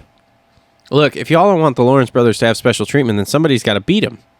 And they actually are beating them. And they now. are beating them, which is fine. The problem's going to be is that if Jet wins this title, it doesn't matter if he only wins 5 races this year and wins this title. They're still going to keep continuing to do what they're doing. But hey, here's the thing, though. Dazzy went on that rant after A1, and he was totally right. They're beating him. So here's the thing. And neither of them are the points leader. Great. So, That's fine. hey, man, they're doing what they're doing. So I don't see Jet No, and Hunter out there like being like, yeah, we're the fucking men. No, now. that's not what I'm saying. I'm not arguing Yeah. with you. I'm saying they're beating Yeah, him. So yeah. like everybody's like, hey, Dazzy's like, if you want to be better than us, beat us. Here's the real problem, okay? Me and Cole talked about this last week. I'd be interested to get your take on it. Okay, we want to transcend the sport, right? Because we want to grow the sport. Yeah. So who do you get to transcend the sport? Eli Tomac hiding out in the woods isn't transcending the sport. Who's No. going to transcend the sport? Jet Lawrence, Hunter Lawrence, and Hayden Deegan. Yep. So guess who's going to get shoved down your throat by the promoter, which is what's happening. Jet, Hunter, and Deegan. What do you think happens? What do you think happens though? And I guess this is a huge hypothetical. What do you think happens to that momentum though? And this is not me believing. This is just me asking the question. That if Hunter's not going to win the Supercross title, if Jet doesn't win the 450 Supercross title, and Hayden doesn't win a title this year, do you think any of that momentum stops? Now, obviously, Jet could go outdoors and go 22-0 again, but like as far as Supercross is concerned, I don't think the Jet train slows down here unless not he's even just a little bit. Unless he's completely out of it. But if he's battling down to the last couple of rounds here, nah, they're going to keep doing the same. Do you think some of it tones down though a little bit? No, because it's hard to shove a guy down your throat that he's going to win the title when he doesn't. It's coming from the top. Okay. Oh yeah. So until it gets he would have to either be hurt and not here, or he's going to have to be like 5th place and beyond. But the fact that he's like through 3 rounds, he's had ups and downs, he's 4 points out, no way. What about Deegan, though? We're going to keep getting that. What about Deegan if he doesn't win a title this year? And all you fans, I'm not saying he's not going to win a title. Here we go. No, I'm asking the question. If he doesn't win a title, do you think some of that momentum stops? Because I'm just saying, oh boy, here we go, because I know what the comments that are coming from this alone. Because they're not going to listen to my words that are coming out of my mouth, and I'm asking the question, what if he doesn't win the title? Or a title? Well, then you know it's because he had the wrist injury in the offseason here. Okay. All right. No, I just wanted your take on that, like, because you're right. Those are the 3 that are going to transcend the sport at this point. And so you're going to have to deal with a lot of them. So everybody who's complaining and bitching and all that stuff about him, like, dude, okay, fine. Then you don't want the sport to grow. That's okay. That's on you, dude. That's your problem. I want the sport to grow. So whether I love him or hate him, which again, I'm not really like a huge Deegan fan, but like I like the fact that he can transcend the sport here. Yeah, and I like Brian. Like, okay, cool, great. Shove him down everybody's throat. That's fine. Whatever. He sells tickets. I would love to see fucking 10,000 13-year-old girls who have never fucking been to a Supercross race show up with their dads at the Supercross race because they want to see Hayden Deegan. That's fine. Let's sell 10,000 extra tickets like that to people who haven't before. Let's sell 10,000 fucking jerseys. Let's sell 10,000 more Deegan. Let's sell all of it. Mm-hmm. Let's do it. Let's have them watch. Let's have those 10,000 girls watch this show and tell me that I'm an idiot because I'm not a Hayden Deegan person. Let's do it. That's fine. Rising tide raises all boats. I'm in it. Yep. No, I agree. I agree with all of it. Okay, we're way off the rails here. Whatever. Back at it. Sexton, 8th place. Got lapped! I'm actually... Wait, did we jump around there for a second? No, Hunter was 7th. Dylan was 6th. Hunter was 7th. Chase is 8th. I'm actually very proud of Chase because... He didn't quit? Exactly. Because in years past, he could have just shut his brain off and like, I'm going to try to pull the trigger at... Sexton down again. Yeah. And fucking lost the front 10 different times, and now all of a sudden he's 18th, and he's, instead of 1 point out of first, he's 15. I am very proud of Chase. Played the teammate game. Yeah, pulled some blocking for AP there. Not a Chase homer all of a sudden, but I am very proud of him because when he went down on that first lap, I'm thinking, oh boy, here's where it happens. Here's where Chase blows it. I know it's round 3, but now all of a sudden Chase goes from being the points leader. He crashes 5 times because he shuts his brain off and just doesn't. I made that same comment together. during the live show that he was going to fucking just continue to dart himself and here. Here's the thing. He's 2nd in points, and he's 1 point down. Yep. So I am very proud of Chase Sexton. Very proud of him. That was a good ride to salvage things. I'll tell you what, I didn't think he was going to get up here. No. in the top 10. No, I'll be honest with you. I was looking at and I'm looking at the clock and I'm going, man, he's like 12th, 13th, like 7-8 minutes to go. And then he's just picking dudes off. And I'm like, all right, man. Because honestly, what I thought with the way he was riding, because we could see him kind of moving through. And Yeah. I'm like, he's pushing. He's rushing. He's going to go down again. Like, Yeah. this track doesn't allow you to do that. And he pulled it off somehow. So good job on him to get eighth. It might be a different year for him, man. Maybe. We'll see. Another guy who had a really good night there for salvaging stuff, Eli Tomac, 9th. Same thing, man. And we've said this before and we watched it enough. Eli, the first half of the season. First 3 rounds. Does not care. 9-2-9. Yeah, he doesn't care. He doesn't care, man. He doesn't care. He's building himself back into shape. Almost raced himself back out from being a lap down. Yeah. You can Which tell, was weird. You can tell that he still doesn't look 100% comfortable. And once again, these are mud races. Doesn't look 100% comfortable trying to up his pace. Mm-hmm. If I were to guess, he's probably riding at about 80% right now. Says everything's fine. He said he was a little nervous. And Everybody says that, man. But everything's I don't. fine. I don't. Everything's fine. I don't Justin, think, hey, listen to me. I'm a vessel. I'm just repeating the words that came out of Tomac's mouth. Everything's fine. Okay. All right. Cool. Everything's fine. We're on to A2. Diener the Wiener, 10th. Okay. Good. Had to go through the LCQ. Good finish for Dino. Yeah, I don't know. He won the retro look this week. Did you see him walking Yeah. in? Jean shorts, smoking the ciggy. Awesome. Had a Rockstar can in his hand. Rockstar can, just great. Prado 11th. He's in for round 4. Yeah, Did you hear that want to know news? why? You want to know why? Because he wants to tick all the boxes before he goes back. No, that is not why. Okay. Oh, we're gonna do. You want to do a little down to the right for here for a moment? You don't. Sure. You haven't heard Is this? this a TLR tinfoil hat? No, this is not. Well, I mean, it's not a tinfoil hat. It's pretty much factual, but it is very interesting. First round's getting canceled of GPs. Really? Yeah, you want to know why? Why? Because the Argentinian government is not going to pay for it. Surprise. Yep. That doesn't surprise me at all because that guy's awesome down there. The Argentinian government is not going to pay for it, and it's a big bummer because of the fact that I don't know if you. I think it's pronounced Aguadia. There's going to be probably somebody in the comments is going to flame me for that. Is actually one of the most scenic tracks that the GPs, actually the world has, because it literally goes up and through the mountains and stuff. But that race, surprisingly enough, the Argentinian people love that race. They've actually last year, they're such big superstars when they go down there. There was talks of especially Prado and all the, some of the local, I don't want to call them privateers. Dude, they couldn't even get through the streets because there were people bum rushing them like they were movie stars. Huh. So the fans down there are very see that passionate, kind of like they are with football. But apparently it's not in the Argentinian government's budget this year. Well, And now that new Argentinian president Yeah. is a fucking awesome guy. And now it sounds like there's actually talks of some of these other tracks that we're going to. We're going to China, and I'm going to hold my breath on that one. Going to literally go to Japan to China. Once again, we'll see when we get to that point.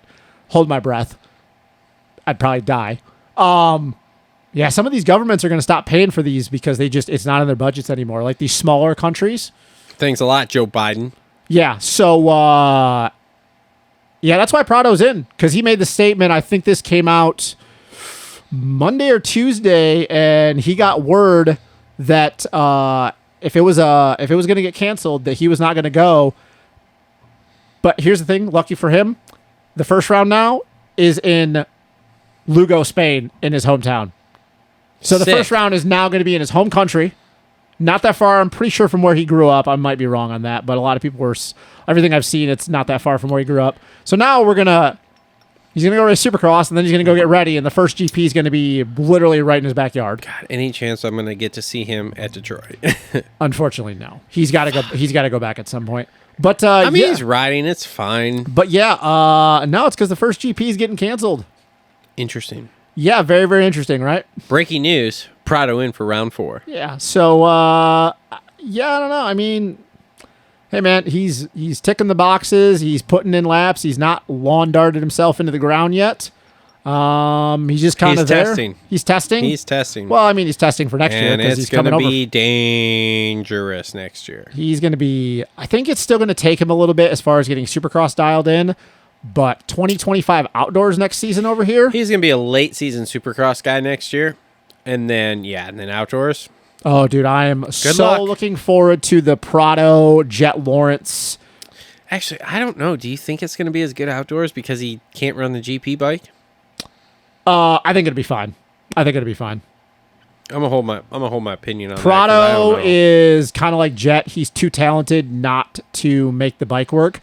I think he's actually going to be more happy with the engine package than he Sisters is. a smoke show. Well, anyways. Yeah, super looking forward to the Jet pegged her. Prado Jet Lawrence battles we're about to have in 2025 because holy crap. God, they're going to be good. It's going to suck for everyone else involved.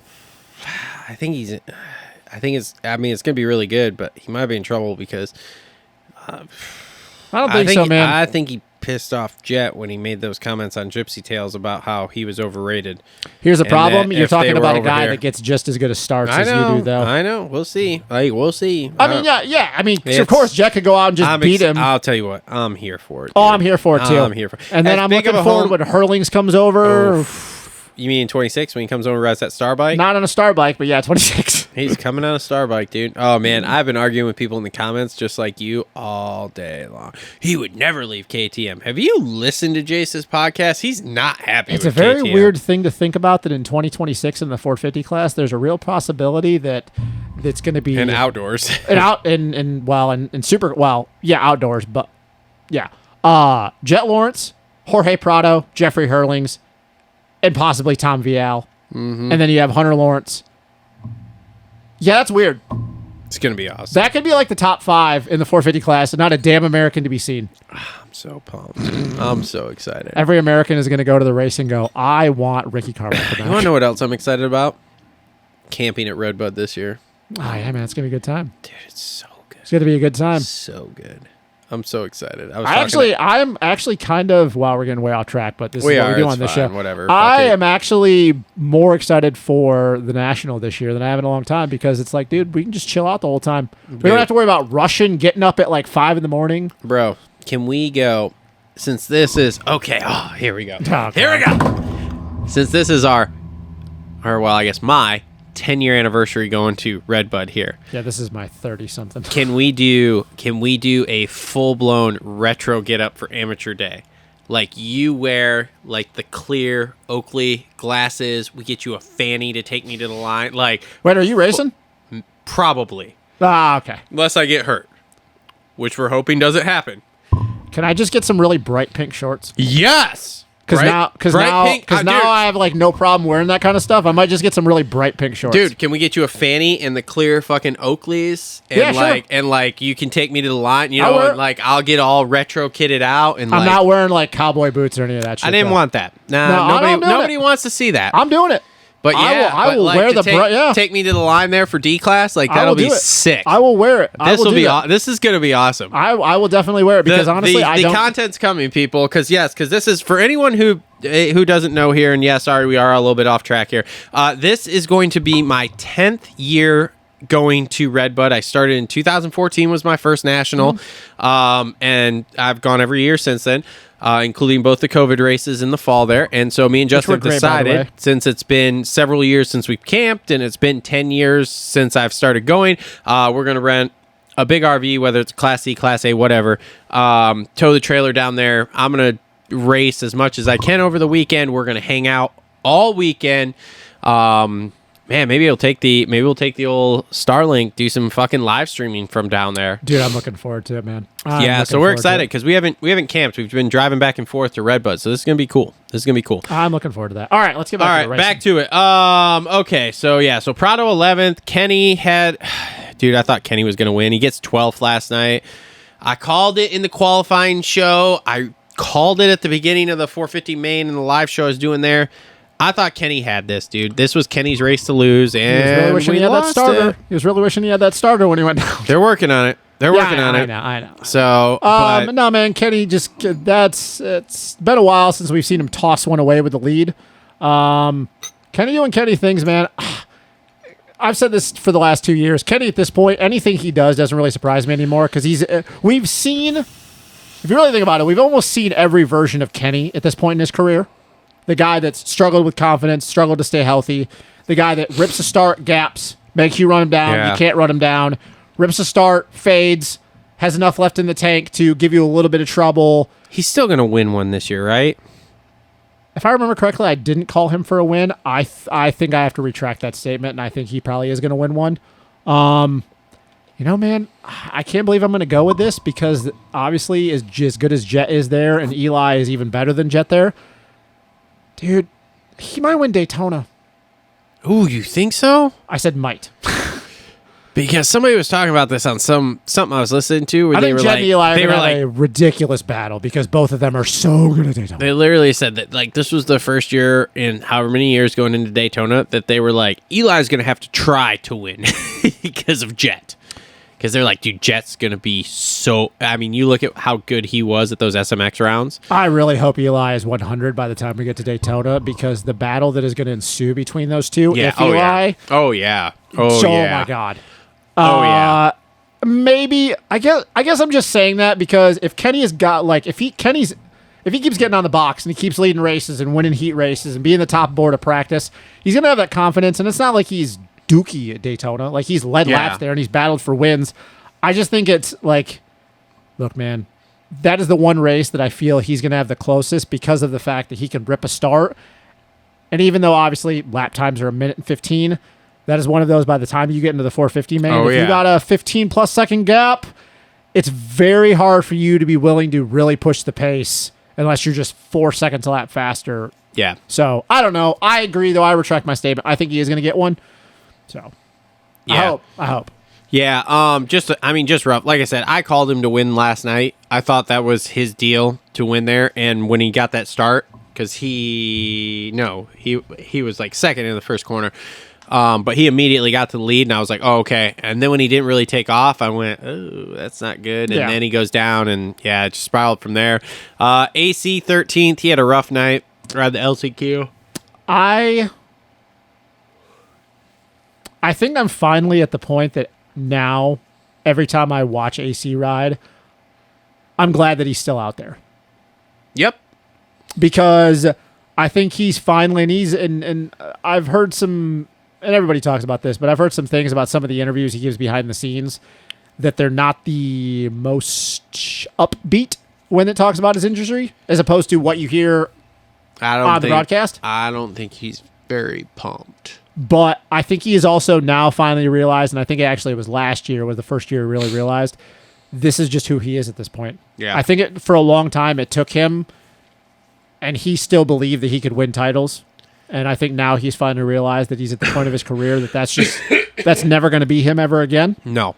I guess it's such a bummer to look back on that he got pushed into this too early in his career. He was not ready. He was not ready. Nope. So 100%. So Justin Cooper rips a whole shot there in the main. That was a great start out of nowhere. To go off the track. Yeah, then decides to go off the track. Ends up 14th. I think Justin Cooper's been doing just what we thought Justin Cooper was going to do. Do you feel like we have a good? I think we all have an idea because we all predicted a certain place, placing for him. I still don't think A1 was close. Yeah. But I still don't think we have a good gauge on where he is. No, year. No, not yet. No, we need a few of these dry races, dude. That's all there is. Maybe we'll get in Detroit. Yeah, maybe we'll get it this weekend. I mean, he was always pretty good at the Triple Crowns on the 250. Yeah, we'll see. So, all right, 15th, Benny Bloss gets Beta in there in the main. Yeah, because John Short sure shit isn't. Then has typical Benny issues, so that's okay. Shane goes from riding the mud excellent to riding not worth a shit for 16th there. Freddie Noren, 17th. I didn't like the Chevy trucks. Really? I was pretty pumped on those. I think that was cool. I mean, I love the old Chevy trucks graphics, obviously being a Stu guy from back in the day, but I thought that whoever did their graphics missed the mark. Huh. Interesting. I thought they were fine. I actually liked the, I love the Yamahas. The Star bikes always look great, especially with the purple. Yeah, they were phenomenal. Mint, crispy. Still, everyone, I'm on the lookout for one of those pink, purplish, whatever the hell you want to call them, FMF pipes. So if you have one of those limited edition ones for the 2021 YZ250F, I will buy it for uber amounts of money. I actually, even though I'm poor, hot take. I actually liked the retro Yamaha graphics that were on Cole Thompson and Robbie Wageman's bikes. The white with the blue. Yeah. Those were like the mid 90s. Okay. Yep. I actually liked them more. It was more clean in my opinion. Yeah. I thought all three of those Yamaha graphics were good. Those, the Star bikes, and the what's it called? The Club MX bikes. I thought all of those were good. What'd you think of Chisholm and Shane's old school RM graphics? Couldn't get into those that much. Yeah. Just wasn't a huge fan of those, so that didn't really do a whole lot for me. I liked the Honda graphics and stuff too. That was cool, very period correct. So that was fine. Wasn't my favorite, but it was fine. Again, I think it was the qualifying show. My favorite was the Chevy Trucks one there, just because fond memories of those bikes there, obviously with Stu and Ricky and everybody. So, all right, moving on. Cade Clayson, dude, ripped that start in the, was it Heat 2? Heat 1. Heat 1, dude. 450 Heat 1. He rips a whole shot. Look, man, Cade's getting... I don't know where it came from, but he ripped a whole shot. And the gear was sick then at that point. That was another lit kit. At least people are talking about Cade other than for being a jackass. I mean, that was okay. Yeah. That was okay. So, 18th, he's a main event guy here. All right, next two. Bro, tell me you're not pushing that for the Husky team. Oh, yeah. Stu, 19th, on the ground, again. Dude, I don't... Do you think that Christian Craig and Malcolm Stewart will even be alive here by the end of the year? Or you think they're just going to hang themselves from the fucking trailer? Luckily, they are on a team where their team manager remembers their name. So this is terrible. Yeah. I mean, Stu was 19th, Craig was 20th. This is terrible. Yeah, I don't know what's happening over there. There is nothing happening over there. I don't understand what's happening. And this is not a bike issue anymore. I don't believe this is a bike thing. I think this is starting to become a them thing. I think Christian is really wishing he never moved from Star. This is bad. And I feel bad for both of them.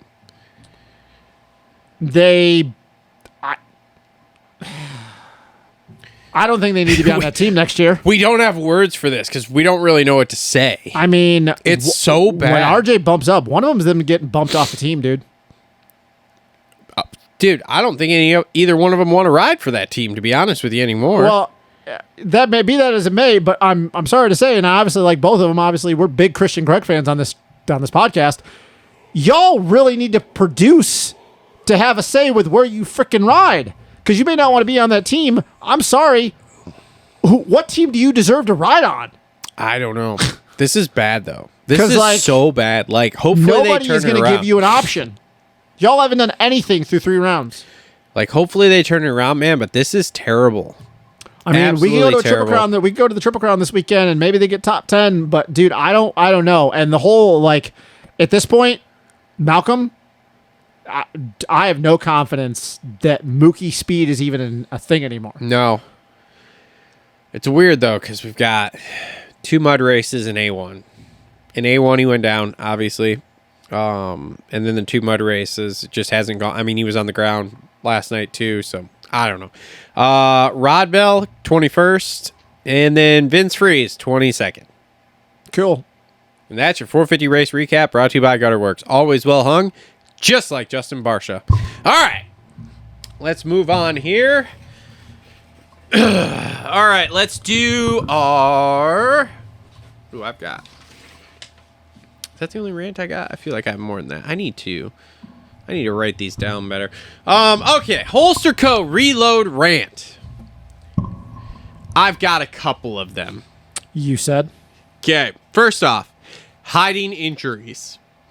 Who are we talking about specifically? Anybody. Oh, okay. Okay, so there's been a lot of comments on our videos here. And in fact, I've been going back and forth with one person about the Deegan injury. And his thing is, because me and Cole talked about, like, dude, you need to be transparent with your injuries here. Like, especially if you're like Deegan, you're trying to transcend the sport. They just come out and be like, yo, bro, like, my wrist is broke. I'm not going to race East Coast. Now, supposedly he is. We'll talk about that. But let's say it is broke. He's not. Okay. there were a bunch of people that obviously bought tickets for the first round, not knowing he wasn't going to race West, okay, who are Deegan fans, and then go, oh, well, he's not there. Okay, he's racing East. So now, how many people are buying East Coast tickets? And if he doesn't show up there, what the fuck? This guy's arguing with me that, well, people could target it, blah, blah, blah. What the fuck are you talking about? This isn't hockey or the UFC or football. His logic to me was, well, in the MMA, this isn't MMA. This is dirt bike riding. I'll tell you what, bro. We can go out and I can tell you, hey, hit me on my right wrist and we can ride in a straight line and I want to see you literally hit my right wrist. Get the fuck out of here, okay? It's not MMA, it's not hockey, it's not baseball, it's not any of this crap, okay? We are riding dirt bikes. You cannot target someone. You want to know how you target it? You center punch them, which doesn't matter if they have an injury or not. It ain't going to go well for anybody, okay? No. So, dude, just come out and say, bro, I broke my whatever in my wrist. I'm not going to make the East Coast, or I'm going to start off slow, or whatever the hell's going on. Just do something like that, okay? Like, quit hiding the damn injuries. Please, come on. It's utterly ridiculous at this point because everybody has talked about it. We've seen it. I saw a picture of him in a softcast the other day. Obviously, this is happening. So, like, is he going to show up at Detroit? I don't know. That's what they're saying. They're saying he's going to be at Detroit. Yeah, they keep talking about it, and it's it's a scaphoid injury. And that is about the same as a navicular. That is a very. You have to walk a fine line with that one because there's been a lot of dudes that have had that same injury, come back too early, re-aggravated it, and then never been the same. Wrist injuries, even at a young age, and a kid that is healthy and strong like Hayden, dude, if you're not 100%, and obviously they know this, Brian's in his corner, they got enough smart people, they obviously have the money to go to some of the best, rehab specialists and orthopedic surgeons. Dude, that could be one of those things where if he injures that again, that could end his career before it even starts. 100%. So if he's not 100%, I don't even want to see him at Detroit. I don't even want to see him until we go to Paula. Yep, exactly. Because it's not going to be the same. Because all it takes is one time for you to frame a triple, and dude, you re-aggravate it, and there you go, man. Your career's over before it even started. Yep. And I honestly, we might as well just get into it since we're talking about it. I personally don't believe he's going to be at Detroit. People keep saying this and they keep talking about that, but if you supposedly they have come out on social and said they're going, but that's where I get interested up for interpretation. Yeah, about okay, they're going, so they're going to be there. Here's the thing, but is he going to be racing? Because it also could be one of those things where they say they're going and then they end up showing up, but then it could be one of those, hey, we're going, put it out there. Yeah, put it out there, we're going. And then be like, when you get to the race, put out a press release that, we rode during the week and it just wasn't up to, and we're going to take a beat and we're not going to race Supercross. Because I think it was 3 weeks ago on one of his IG lives, he had put up a video saying that he was going to ride and he was in the cast. And guess what? 2 minutes later, the video got taken down. It just got wiped from his socials. Interesting. Let me see here, because somebody said he put up a video. Also somebody said he put up a video of him riding and it was recent, and there's no video that I found that is from recently. The last video I seen, it was from December. I was gonna say I haven't seen a new one from them recently of anything. So here's the Deegans crashing on the ice and joyriding in Mom's Can-Am. That was 2 days ago. And who knows when that footage was actually taken. Yeah. I went back and looked, too, and I'm like, dude, do I want him in Detroit? Yes, I want him in Detroit. Because once again, transcend the sport. It'll make that coast way more gnarly, give us more stuff to talk about. Bro, makes me so much money. He's there's only good things for this. Obviously, for me. He's fun to watch ride, but I'm here to tell you, I don't think a lot of you guys realize that scaphoid injury, if you want your boy to have a long, successful career, if he's not 100%, he does not need to race East Coast Supercross. Nope, not Sit at all. out, get healed up, go ride Paula. Yep. 100%. So we'll see. Okay, so next Holster Co. reload rant I've got, and this comes from that massive pileup we had in 250 Heat 1 here, okay? These kids are all fucking idiots. Let me explain why. I see so many of them, and Jet's included in this. They're getting carted off the track.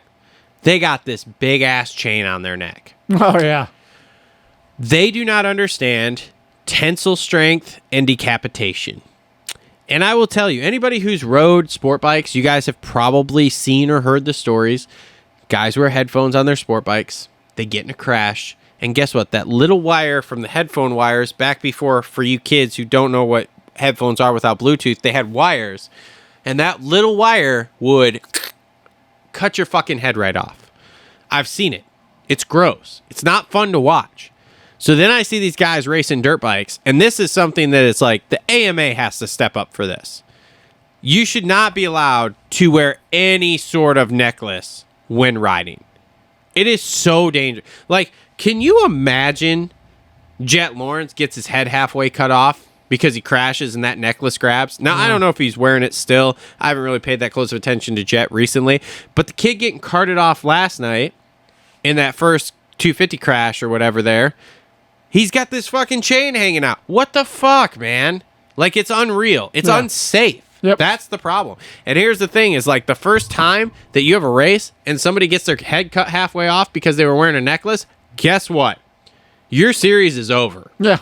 No one's going to watch that. No one's going to go to that. You're done.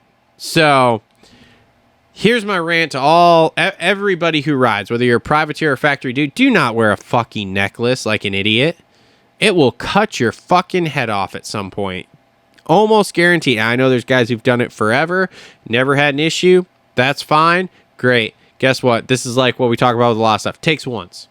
Takes once for you to be paralyzed. Takes once for it to cut your fucking head off. All of that. I agree. So, next rant. And I can say this kind of stuff because Cole's not here. Some of the names that I hear in these press conferences, and I go, who? What? Have you ever heard of Moto X blog? No. I believe is what it is. Go check them out, because I did, and this is free publicity for them. Good luck, y'all. They have a website. It's called Moto X blog. They write blog posts. Apparently, they quit for a while. Now they're back. Their Instagram's popping. Whole 2,000 followers. Couldn't tell you who they are. They got 2 people in the press conference. There's a guy and a chick in the press conference. So I just don't understand. Like, there's a lot of gatekeeping that goes on. Blows my mind. You know, guys, I'm not even talking about myself. I'm not talking about like anybody like Cooksey. I'm talking about, let's talk about like Hopper, who's in a much better place than what he was. Can't get a press pass. But these people with 2,000 followers on their Instagram page and a website, what's their website traffic? Yeah. I'm very confused. And maybe they get a million views a month on their website, but I don't know. I have questions. I have lots of questions because there's lots of this stuff. And we're not the only ones that have gotten denied press access through the powers that be. So I'm interested to, like I said, I would always be interested if anyone at Feld wanted to reach out and have a actual conversation with me about anything to do with why ourselves, Johnny, anybody can't get press access. Look, we're trying to promote the sport, and do we always agree with what the powers that be are doing? No, we don't. We totally don't. I'm not on the side of the powers that be or anything. But does that mean that I'm out here to negatively impact the sport? No. Is Johnny out here to negatively impact the sport? No. So why can someone, and again too, even with us, like, we're still small potatoes, but Johnny has a decent Johnny has a following that's in the realm of some of your people. Pulp MX, Johnny's YouTube is on the same level, if not more, than Pulp MX, and we're gaining in that aspect. Like, we're moving in the direction there. So whatever, I don't know, it's very interesting, and I just kind of wonder, and again too, I've talked to some other people too who have tried for media credentials, who have had other different media credentials through bigger sports than ours. I'm talking about guys who cover NASCAR, all sorts of other circle track racing, who then go to Supercross and say, hey, I'd love to come, like cover your event or whatever. And they literally get told like, oh, we don't need you. What? I'm confused. And then I'm also confused because I'm like watching like We Just Show. And there is this broad interviewing people on press day. Where does she come from? Who is she with? Like, how does she get in there? Because like, it's obviously not someone major. And then like a lot of the new guys you see, they're all tied to legacy media people. Yeah. There's new guys that you see that you don't know who they are, but then it's like, oh, they're with Racer X. Oh, they're with not Pulp because Steve doesn't really do that. Yeah, they're with Vital. They're with Swap. They're with Motocross Action. They're with Supercross has their own press people now, which is interesting. Our sport is very incestuous. It is. There's a lot of incest going on here, which is super weird. So again, this would be something where in past I would just yell and scream about it, and I'm not going to really yell and scream. I just have questions. I have questions. Why some people and not others? I don't know. And like I said, it really throws me for a loop when I see people. And again, I'm the kind of guy that I'm like, cool, dude. Like, if someone can prove they've done this for X amount of years, realistically, no matter how big their following is, like, why can't we give them access? Okay, because I've been trying for years since we started this. Okay, and those people at whatever it is, Moto X blog or whatever, I don't have anything against them. They have a small following, which cracks like, and what I mean by cracks me up is it's like they have the access obviously there with that, but their following is still so small. We don't have any access, and our following is 8 times theirs. Now granted, our website's not really up to date, but again, too, you're talking about somebody who's in the industry, and I hear these people and I'm like, who? What website? What's your socials? Like, so like somebody who's as involved as I am, and I don't know who you are. And again, this isn't knocking anybody. I think everybody should do their thing. I talk to a lot of these guys. There's a lot of these little channels that I find, or even channels that are similar in size to us, that I find that I'm like, all right, cool, man. This is cool. There's a couple of guys. I can't remember the one channel I watched. I thought they were really funny. They were like us, just like 2 dudes sitting there talking, and they were super funny. Is it the Good Guys podcast? I don't remember. Because they recently had Faulkner on. No, I don't think that was it. What'd you say it was? The Good Guys podcast? Let's see here. I don't think this is the right one because they have 3 point. Oh, that's Josh Peck. Yeah, it's definitely not it. Different guy. Different good guys. I don't know. Okay. Yeah, like I said though, because I stumble across YouTube feeds me this stuff in my feed, So, yeah, so I don't really know. It's interesting to me. It's interesting. So that's a rant. Is just like, look, if you're gonna let some of these people in with low followings, then why don't you let a whole bunch of us in? Like, why don't you make it like, if you've done this for X amount of years, even if your following's low, but we can tell you're committed. Like, let's just. I have questions, and I would just like to talk to someone, please. Please let me talk to you. Anyway, all right. So that's been your Holster Co. Reload rants there. Have you heard the latest Ducati update?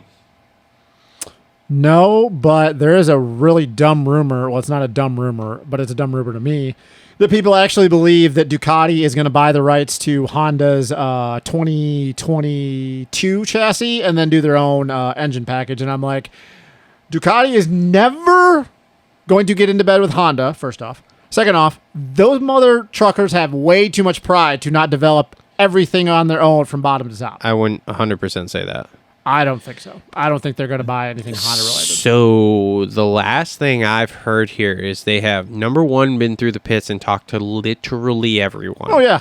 And they are 100% trying to get in. They're essentially trying to buy a team that already exists. I mean, that's more plausible. So it's a little bit different than the R&D when you say some things like that, with what I've heard, I don't necessarily say that that's 100% wrong. Now, do I think they'll develop that in their own way? Yes, I 100% do. But I'm not 100% sure they're not going to jump in something like that and go, okay, cool. Well, we can buy this and we can just try to develop it even more per se in our own separate way or whatever. Now, I will say there's a bike reveal this week for them. Yeah. So the bike's done, obviously finished. From what I everybody's understand, seen the little teasers of Cairoli and Alessandro Lupino riding. Well, and they've been riding at club and stuff. And like I said, they have been talking to literally everyone, from what I understand. Dude, when they do their team reveal, there's a high probability Roxon's going to be on it. Yeah. When they do their team reveal for next year, that's the big rumor right now. When they do their team reveal for next year, my God, it's going to be a thing. It's going to be a thing. Because the crazy thing about them is they have the option to pull from stateside, or if they just want to dip into their pocket and pull other pond side. There's a lot of money there. There's a lot of guys over in the GPs that would willingly do whatever Ducati wants them. It's a ghost. The ghost of 7 deuce deuce. I gotta drill that plastic. There's a lot of dudes that would willingly do whatever Ducati wants them to do. I'm interested to see what this bike looks like. I'm interested in that, but I'm still more interested into when we start getting a better idea of the guys they're going after for 2025. Because we have all heard Kenny. You have the tinfoil. Kenny's the big rumor right now. Yep. Kenny's and the one that's been put out in a lot of places, including Pulp. We talked about this months ago. Obviously, you have the whole tinfoil thing with Jet and Hunter. I'm still not convinced they're not going there. And they could. There's a lot of other people. You know, you could, like I said, there's GP guys that they could get. Maybe they go after Hurlings for a 1-year contract. Now he's going to Star, dude. Pretty sure if Hurlings wanted to go, if Ducati offered him a lot of money. I don't know why you can't get this through your head that he's going to Star, bro. I just don't see it. But that's for another time. We already argued about enough. There's a lot of dudes, man. And hey, you know what? If they really want to stick it to somebody, like for instance Honda, they could go offer Tim Geiser a whole lot of money. Yeah. Because here's the thing. We know they're going GP side, and we know they're going to have a team over here. Kind of like, obviously, Triumph. You want to have the guy that's won more championships in the last 5 years than anybody in the 450 class. Yeah. And you really want to stick it to Honda. Yeah. Go hire Tim Geiser. And like I said, we obviously have enough options over here that they could go after, so... Yeah, we'll see, man. Like I said, the big rumor right now is Roxon.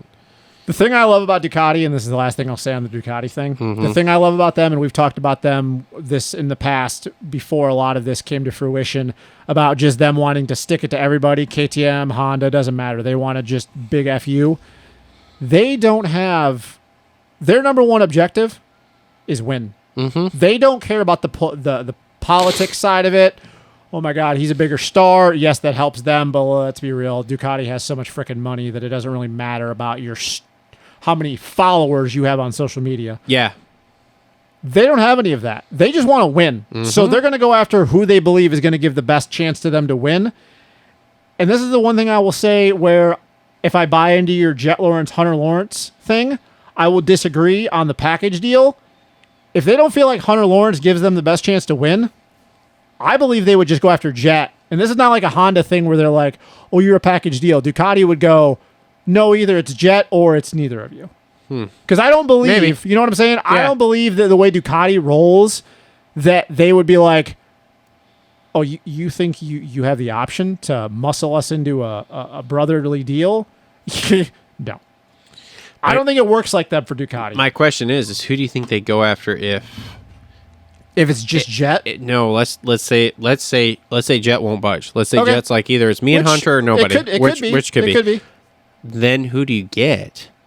And we're assuming that at that point, if it's not Kenny, well, because I think he's on a ticking time clock on that. I was going to say, so we're talking roughly here. We're talking roughly 2026. So I'm assuming by 2026, you're talking Kenny's basically done. Maybe Supercross only deal, but basically done.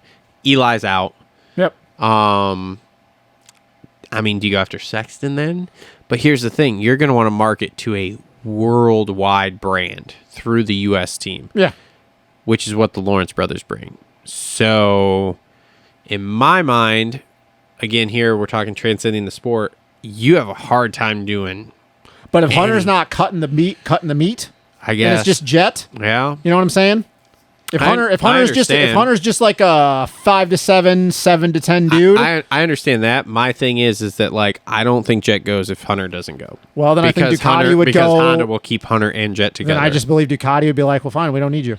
I think with the way Ducati has done business as far as motorsports, the racing side of it, we've seen enough. Obviously, you being a big MotoGP guy in the past, I just don't feel like for them, they get muscled into situations that they don't want to do. I don't think so either. But like I said, my question is where do you go from that then? Because again, if we go by the Coach Rob thing, if we're just reading the tea leaves here, obviously Ducati wants to make a big splash because of everything. That's why they're going to go after Roczen to start with.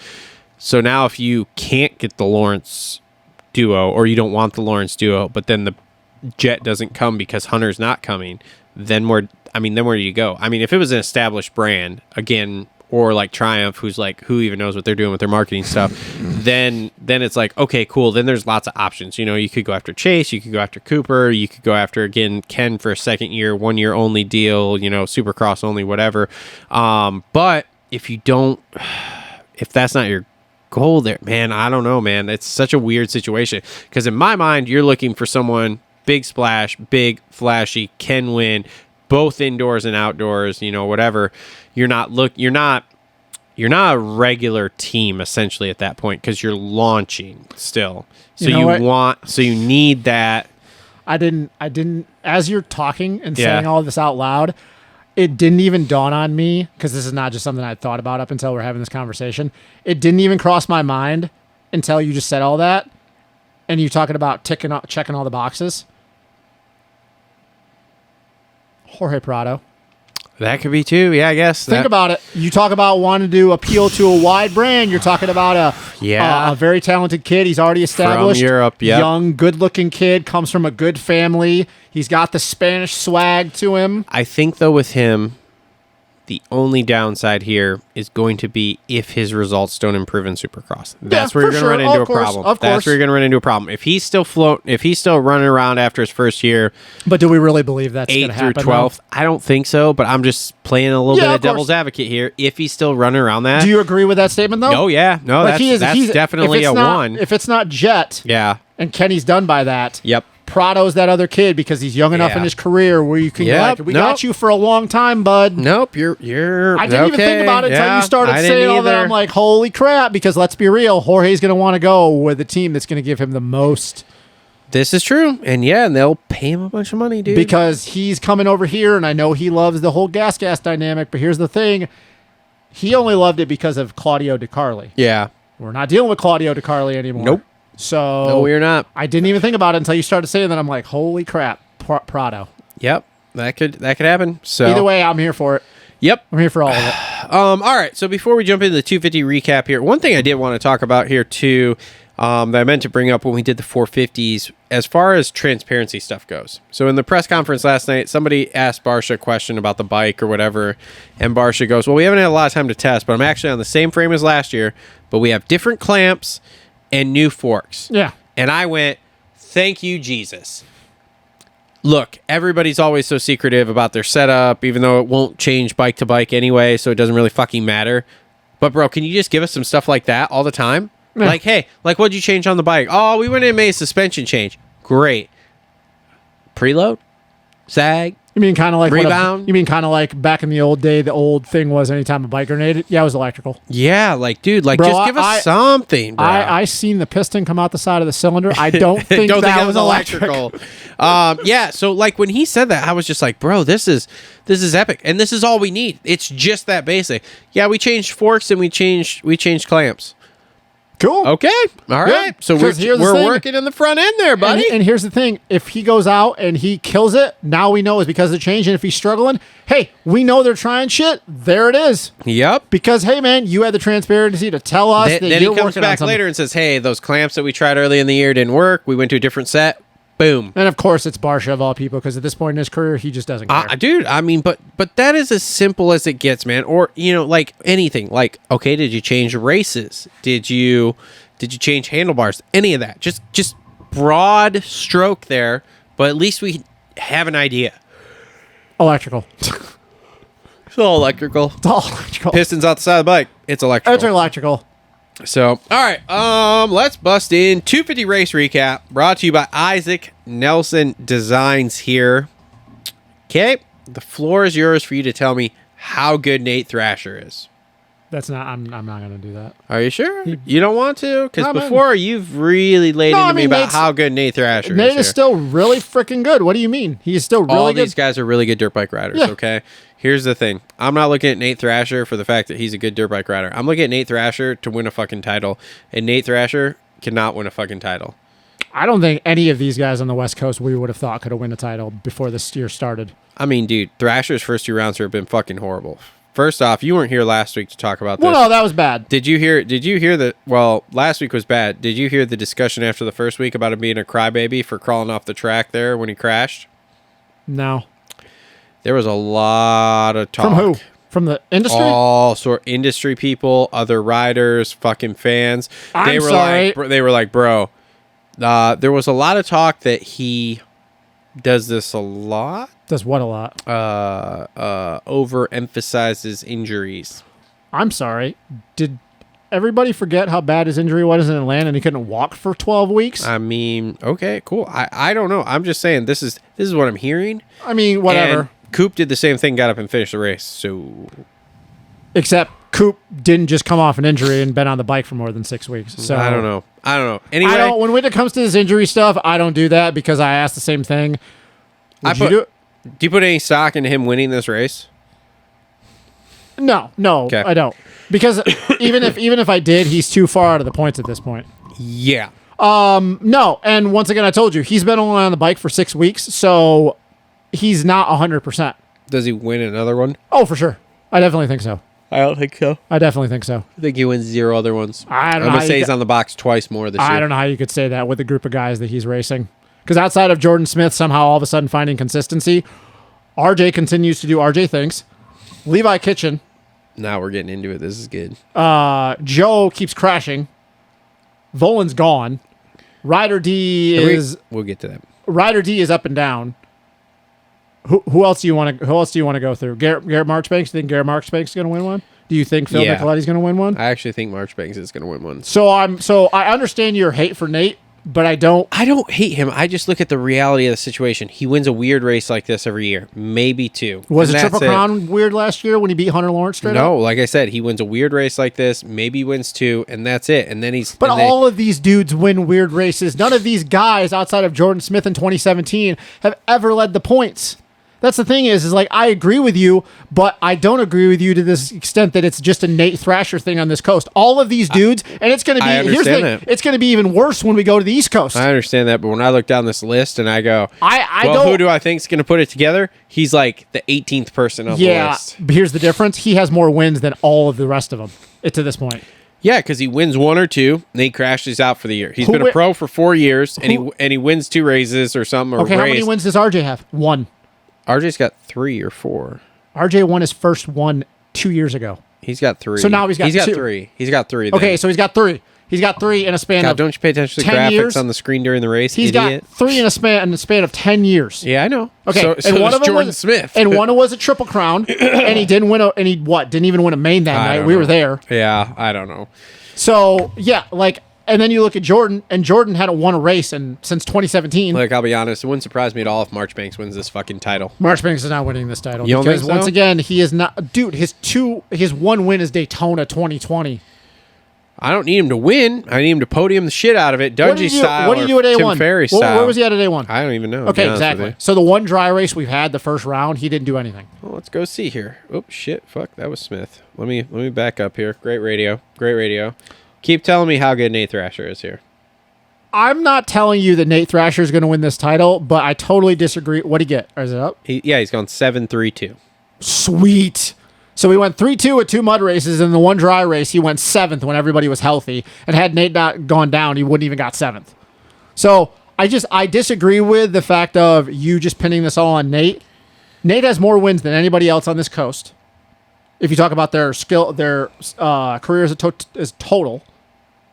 Because I think he's got 5 now. Let's see. 1, 2, 3,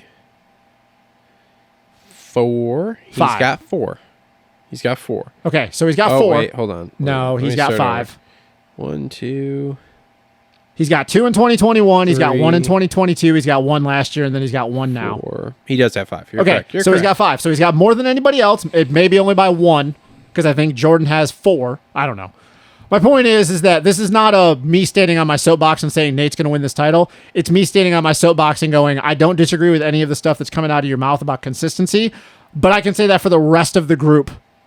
They're all in the same boat. It's not just Nate. None of them have proven they can put a whole season together. I mean, for God's sakes, Smitty should have won the 2017 title, had it in the bag. It wouldn't even mattered had Zach done what he did to Joey, had Jordan stayed on 2 wheels, and he threw it away. RJ has never been in a position to win the title, and then obviously the rest of them are too early into their careers to ever even think about winning a title. So you're not wrong about the consistency thing, but you're wrong about the fact of this is just a Nate Thrasher thing. This is everybody on that coast. None of them have done shit. And you want to talk about Joe, where every time he has pressure on him, cool. Pressure's off now, doesn't matter. He's not going to win the title. Joe has gone, let me just see here. Joe has gone 4-4 at the 22, obviously with the bike failure there, which the bike failure is weird because I don't know. Okay, and now they talked about Volan last week Yeah. and how you could hear him just ripping that clutch Yeah, that first lap going, yeah, that's not going to make it. Okay, so no big surprise. But Joe, it's like that wasn't Joe's fault. Whatever. No one has come out and been like, yeah, Joe was ripping that clutch. We're never going to get transparency out of what happened, but it was a bike failure. Okay, but my point is he's out of the points now. He's not going to win. Well, I mean, I don't know. It depends what the rest of these fucks heads do. He's too far out. I mean, Thrasher won a race last night and he finished 22nd in the first round. So, but he was in 6th. All it takes is one thing for Jordan and RJ, which, let's face it, RJ would be 0 surprise. Jordan would be slightly less at this point. And then you know what Joe would go and do? He'd tuck the front the next weekend and get 7th. I don't know. I think Joe's going to finish on the box every single race the rest of the year out here. I don't know how you have that confidence. The pressure's off him. I don't know how you this have is that what confidence. he does. I don't know how you have that confidence. He comes in, everybody talks about him all the time, being a contender. And then he does this the first 3-4 rounds. I'd love to, and then he's done. I'd love to see Joe do it, but I don't agree. I don't see how you. And then and then he's like out of the title, and then all of a sudden, like at the end of the year, because he's come back now for the next 3-4 rounds and like dominated, then it's like, oh, Joe's really close. Oh shit, Joe's a title contender. I will say this: if Nate gets back to 100% at any point in this season, which I don't know if he will be, and the guy speed wise shows up from last year, he could go in and win every round that he shows up. I'll be honest. I'll bet you $100 he doesn't stay off the ground the rest of the season. I can bet you $100 that none of them are going to stay off the ground the rest of the season. I mean, I'm just saying, it's just a broad statement for you to say that about Nate. There's too much conviction with Nate. Like, and this is what I've argued with you for a long time. Of like, dude, it's just like the kid's fast. There's no doubt about it. He's won races. We've all seen this. This happens. This is the thing. But like he can't keep it together. And yes, none of these guys can keep it together. But so it's not just a Nate thing, man. But he has the fucking thing of like crashing out here. So like I don't crash out though. I understand that. And if again, I was calling I'm not sitting here saying there is a favorite out of literally any of these guys. If I was calling for a title, this conversation would be totally different. But the fact that I've never called Nate for a title, no, I just have to give totally you shit different. because every time he wins, you get really high on him, and I'm like, bro, he's because gonna he can do that at any moment. Crash out. Yeah, you want to know what else he does at any moment all the time is crash out. He crashes out more than he wins, and his results, again, even the ones that he doesn't crash out. What's Faulkner do? I mean, I'm not but I don't get really high on Faulkner when he does anything. So like the thing is you get really high on Thrasher, which is why I poke these buttons all the time. Like I told what's his nuts last week, Cole, I was like, oh man, I wish Justin was here to tell me how good Thrasher was when he finished whatever the fuck it was last week. I don't remember. But that's the thing, though. He is really good. 18th. Yeah, he's a really good rider. He's just not a championship guy. I don't look at any of these dudes and I go, yep, they're championship dudes. No, not yet, man. Not yet. So no, not yet.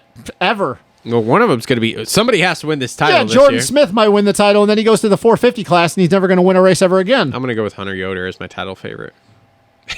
I just look at it, and I go, if you're going to say that about Nate Thrasher, you literally have to say that about the rest of the 250 class. All right, everybody comment down below who your 250 title pick is for West Coast right now, because I don't have one. I'm just going to tell you right now, I don't have one. Out of any of these guys, I don't have one. I don't know. I don't care. And it's worse on the East Coast. Yeah? It's going to be worse on the East Coast. No, it's not. The East Coast is easy. If Deegan shows up, Deegan's winning.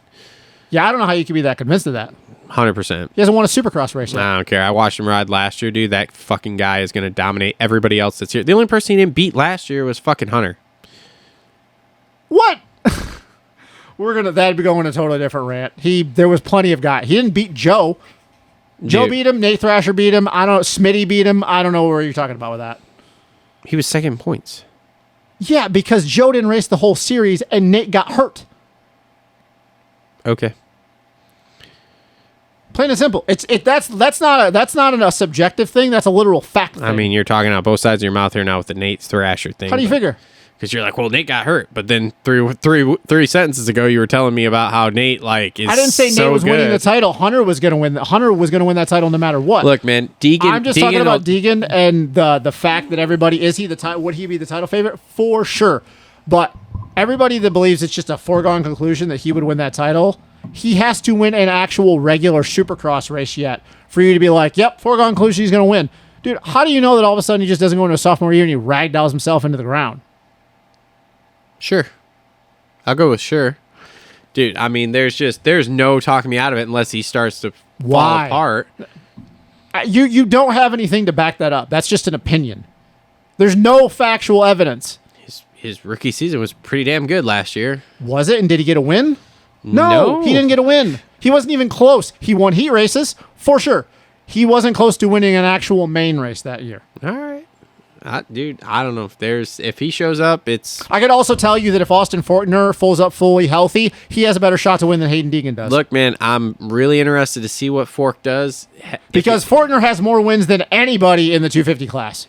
All of them combined pretty much at this point. Well, Forkner's at this button too because he's probably wanted to off himself I don't know how many times because of watching Chase win a 450 title, but I don't agree with that. Would Hayden Deegan be a title favorite? For sure. Not arguing that one bit. That's not the argument. The foregone conclusion that just because he's there that he's automatically going to win is the stupidest shit I've ever heard. And that's coming from not a Deegan guy. Yeah, I think it's stupid as shit. I don't think it's that dumb. I think it is. That season was way too good and consistent last year compared to what we thought was going to happen. For sure, we were wrong on every level, but we also know when you get into your sophomore year, how many of these kids could just fall off the face of the cliff. Would that happen to Hayden Deegan? No, I'm not saying that. That's it. But it's just there's no proof of that. He didn't win a race last year. If you would have told me he'd won 2 or 3, I'd be like, oh, dude, totally. I mean, I've seen guys win these titles before without winning a damn race, so... I don't think that's going to happen these days. I think there's too many good guys for that shit to happen anymore. I don't understand who you think's going to beat him on that coast is the thing. There's a lot of dudes I could look at that win races that could beat him. Dude, in Supercross, outdoors was different. When we go into outdoors, this could be a totally different conversation. But in Supercross, it's not like he was 3 seconds a lap faster than anybody not named Hunter Lawrence. He got beat. Smitty beat him, Joe beat him, Thrasher beat him. All those dudes beat him at some point or another last year during Supercross. Mm-hmm. He's not racing Thrasher. Okay, cool. He's not racing Smitty. Okay, cool. He's obviously not racing Hunter anymore. And he's not racing Joe. RJ. So now you're talking about... So who's on that coast Okay, so you got Fortner. Okay. Okay. You got Cameron McAdoo. You got Seth Hamaker. We don't know outside of whoops what Tom Vial... The last time Tom Vial and him raced in Los Angeles, he had Hayden Deegan's number. Are you sure? Did you not watch? Do you not remember what happened in that? I don't know. I guess I'm gonna have to go back and watch it here because I don't remember him. I don't remember him just smoking him. I didn't say Vial smoked him. He beat him. First main, Vial beat him. Interesting. Okay. Don't you remember Vial leading the whole first main? No, I really don't. You don't remember Vial leading the whole first main all the way until the 10-minute mark or whatever it was? But luckily we have the technology here that I can go back and watch it. We're getting way off track and talk about Hayden Deegan. I don't even want to talk about the kid. We're not talking about hey, there's some things we got to talk about. Anyway, all right. So Marchbanks gets second. He kind of got screwed by the lappers there. Thoughts on that? I guess he was pretty calm, he said, when he went and talked to him. So what the fuck? So anyway, so if he did go and talk to lappers and was calm with them, that's a very adult thing to do. I don't believe that Marchbanks was just going to run away with that race. I don't think Nate so was catching either. him, and so was RJ. That was really good for him, though. And Who, Marchbanks? Oh, for sure. And two podiums in a row here. I think he might be ready to contend a little bit here. Just we got to see how good that bike is. I don't think he's got the outright speed when the track is a normal Supercross race to win. You don't think so at all? No, I don't. Not even close. Okay. I don't know. I'd like to see it. Garrett's a good kid, but I don't believe that when it's a normal Supercross race and everybody starts, or even a few of them start up front, that he has the speed to win races. I just don't think so. Okay. All right. Jordan Smith, third. Smitty's the favorite at this point, man. He has to be. He has to be. I mean, he's putting it together here. He is Jordan Smithing putting this together. If Jordan goes and wins the Triple Crown this weekend, I will stamp it right now. Jordan wins the title. You think so? Yeah. If he wins this Triple Crown. If he wins the Triple Crown, because that means because that means at this point that he's gone through 4 rounds. He's gone through the craziness of A1. He's won a heat race, worked his way through, made it through 2 mud races, and now he's made it through the wonkiness of a Triple Crown to still this point. Look, dude, I'm not going to stamp anything with any of these guys, but it'll look a lot better if he does. I will just say weekend. Because of the fact that he's gone through 3 rounds now, and he's not had a Jordan Smith moment. He hasn't. He really hasn't. He has not had a Jordan Smith moment yet. And usually by now, let's be real, Jordan would have had a Jordan Smith moment. Jordan Smith would have had a Jordan Smith moment when he was trying to close down on RJ at A1, and he would have just sent it out the back door, and he didn't. So, yeah, man, if he goes and wins this weekend, I'm just going to have to believe that I think outside of a crazy midweek injury, Jordan's going to win the title. But it's... Because when he's on... Yeah. He's one of the fastest dudes out of the guys. He is, yeah. You can't argue that. But, I mean, that's what you get when you've been in the class for 10 years. Which, by the way, I don't really know where that keeps coming from because maybe my mind is escaping me. I don't think Jordan went pro until 2015 or 2016. I don't think he went pro in 2014. That's why they keep talking about RJ. And I feel like I don't think so, man. Because he was on Geico. Yeah, but I think that wasn't 2014. Hold on, let me see here. I mean, glad we have the internet. We do. Here, let me go. Because I feel like I watched RJ at Loretta's in 2014 his last year at Geico Honda as an amateur. 2015, he rode Daytona, he rode Indy, he rode We're talking about Detroit. Smitty? Yeah, he rode Detroit, St. Louis. Yeah, so he rode all East Coast there in 2015. So he's been in the class for 9 years. 2015. He's not been a 10-year vet. 15, 16, 17, 18, 19, 20, 21, 22, 23, and 24. So this is 10 years. Yeah, I don't look at it that way. I just look at it from... Never mind.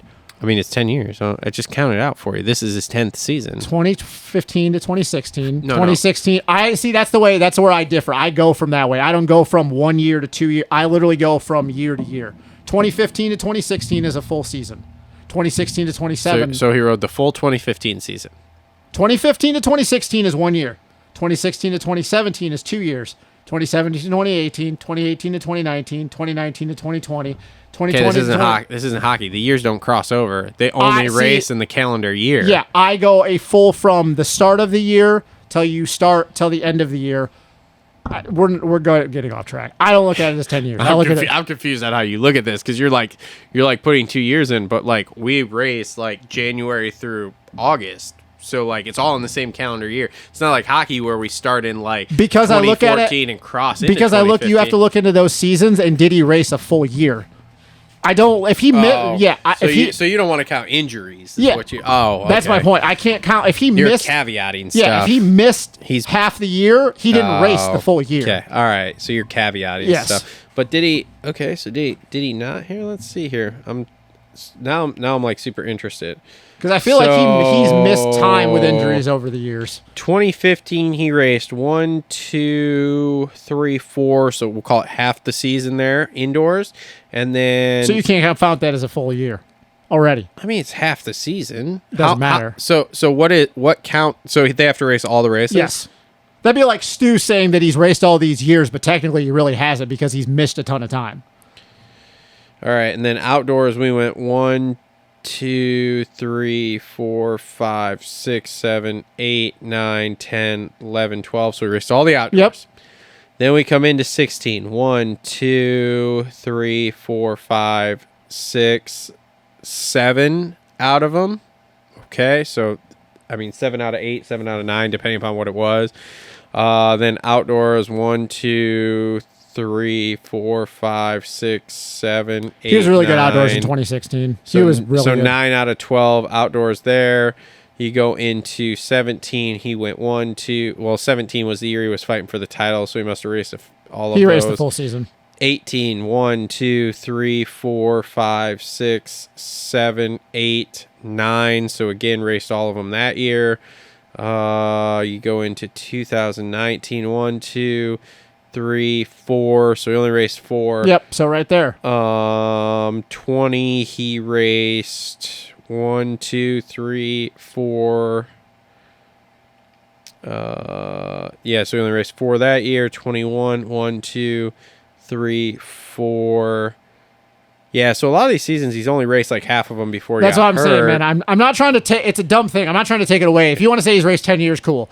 He's been a pro for 10 years. I just can't say that these guys have raced a full amount of time if they don't race a full season. Yeah, I mean he's been a pro for 10 years. Like that's the full thing of it, which is crazy to think that him and RJ have been a pro for that long. Yeah. So, all right, so Joe comes back to 4th, dude. And, I mean, just another terrible night. Joe doesn't race mud well. We've all seen this. But, I mean, on the 2 races where his bike hasn't died on him, he's gone 4-4. Problem is we're going to a Triple Crown and Joe doesn't get starts worth of shit. Yeah, we'll see, man. We'll see. So it could spiral this weekend. I mean, my thing is though, if he just if you were to drop that bike failure there, which isn't his fault, okay? Like, let's face it. Last week wasn't his fault. No. There's no reason that bike should have quit. And that was an electrical issue is what we're going to call it for sure. But, man, you take that out and even put him in the top 10 and he's right in this, for sure. because of the way everybody is. And so we'll see here. I mean, it's just one of those things that's frustrating because it's like one thing that wasn't his fault here. And we're like, oh, man, he's so far out of it. But it's like, dude, outside of that, like he's gone 4-4. Yeah, for sure. So, like, I don't know. Now this next guy here, he's probably my title favorite for this. Levi Kitchen, 5th place. I mean, He's really good on that restart in the heat race. top 5 consistency here. So Once again, I look at a lot of these guys and we're going into Triple Crown this weekend where it could make or break the rest of the year for them. But dude, don't you think Kitchen's made a step here? Oh, for Would sure. you not say and that? and Levi's my guy. Like my biggest thing on harp on him has been his mental. Yeah. Like he's either on or he's off. It's just the problem is that we have not gotten through 3 races right now have not told me anything where the first round was very crucial. I came on this show afterwards and I was like, he needed to pass Max back. Yep. Because if Max would have caught and passed him and dropped him, Yep. shit's the same as it was. Helped him. But the last 2 rounds, he's been good. But it still has not shown me, like, once again, we're going to the Triple Crown this weekend. It's really going to show me that if he can get 3 solid starts, he can get on the box, then, hey, man, we're right in this thing. We're going to Triple Crown, and then we're off for however many weeks. So we're not going to know anything. Yeah. Have you heard anything about Volan? What's actually wrong with him? I think it's his hip. That's rough. I don't think it's a season-ending injury, though. Here's the funny thing. I was listening to some post-race interview, and there is some low-key jabs going back and forth between the Kawasaki and the Gas guys. Because they're talking shit about Ryder D. Cowie guys? Uh-huh. And then the Gas guys are like, well, how's Volan doing? Petty bullshit. It is. It really is. It kind of shocked me to hear that, but I was like, oh, okay. All right. So I still don't know what's going on with the Ryder D situation there, but whatever happened there I don't think any of them can doesn't seem like it was positive. I don't think any of them can talk shit about anything at this point. Well, speaking of not talking shit, RJ 6th place. Doing RJ things, man. RJ doing RJ things. I have that in my notes here. Literally, he could have just laid up once Nate passed him and just be like, hey, man, I'm just going to take 2nd tonight. Yep. But nope, we had to do RJ things, and let's see here. And this is why RJ will never win a title. I don't think so, man. Because, like, he hole shotted that main. He looked good. But But then RJ always looks good until he doesn't, and I know that's a I basic know. ass statement. till he cased the fuck out of that finish line But jump last weekend. RJ always looks good until he doesn't. And that's why, as much as I would love to see RJ get a title before he moves to the 450 class, he's never going to win one. He always has those moments where you just go, what are you doing, dude? Yep. And then here's the crazy thing. He can literally go to the Triple Crown this weekend and win all 3 mains because RJ is just that damn good. But RJ is going to be that one guy that I feel like when he ends his career and we're all going to look back and go, this dude should have probably had 3 titles. More than likely. Yep. Here's the thing. Does he go to a big bike next year? He should, because honestly, the one time we saw him ride the 450, he was great. Might smooth him out. He was great. Might smooth him out. So here's that LA first race here. So you're telling me that Vial beats The first Deegan moto, in this? Vial beat him. Huh. Well, we'll watch it and see what happens. All right. Mitchell Oldenburg, 7th place. He looked really good in that heat before it got restarted. God, he was doing good. Freckle, man. Freckle. Freckle just... And then he's going to the 450 once we go East Coast.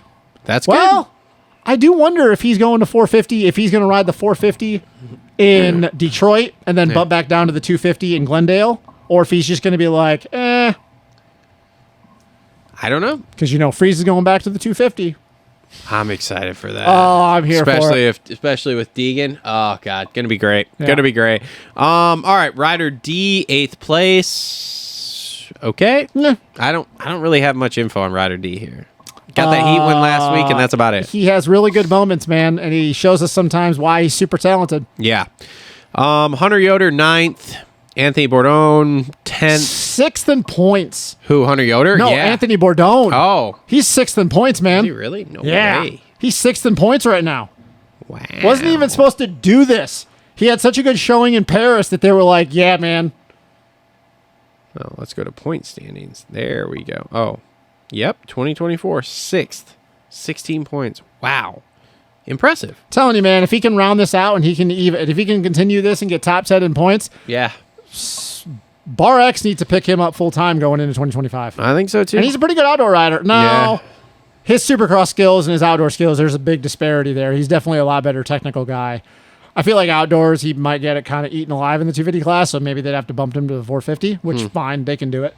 But he's good, man. Good for a guy that definitely was not even in his mind to race U.S. Supercross. Killing it. Killing it. Yep.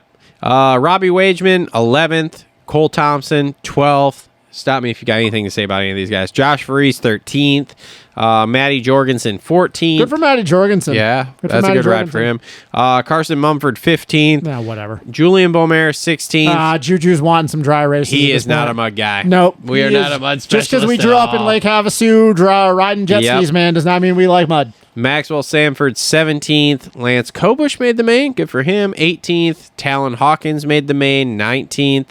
TJ Albright, 20th. Nagster, 21st. Weird. And poor Phil, 22nd. Yeah. Phil Nicoletti. Yeah. 250 race recap brought to you by our friends at Isaac Nelson Designs there. All right. Anything else you want to touch on here? I don't think I have no. anything else here. Triple Crown's going to be interesting this weekend. To talk about. Let's see. RJ, dude, that one, RJ jumping off the side of the finish line there in that heat race was hilarious.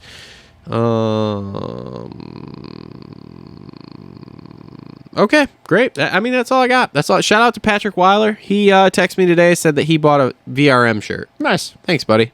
Really appreciate it, man. Triple Crown will be interesting this weekend. First Futures race of the year.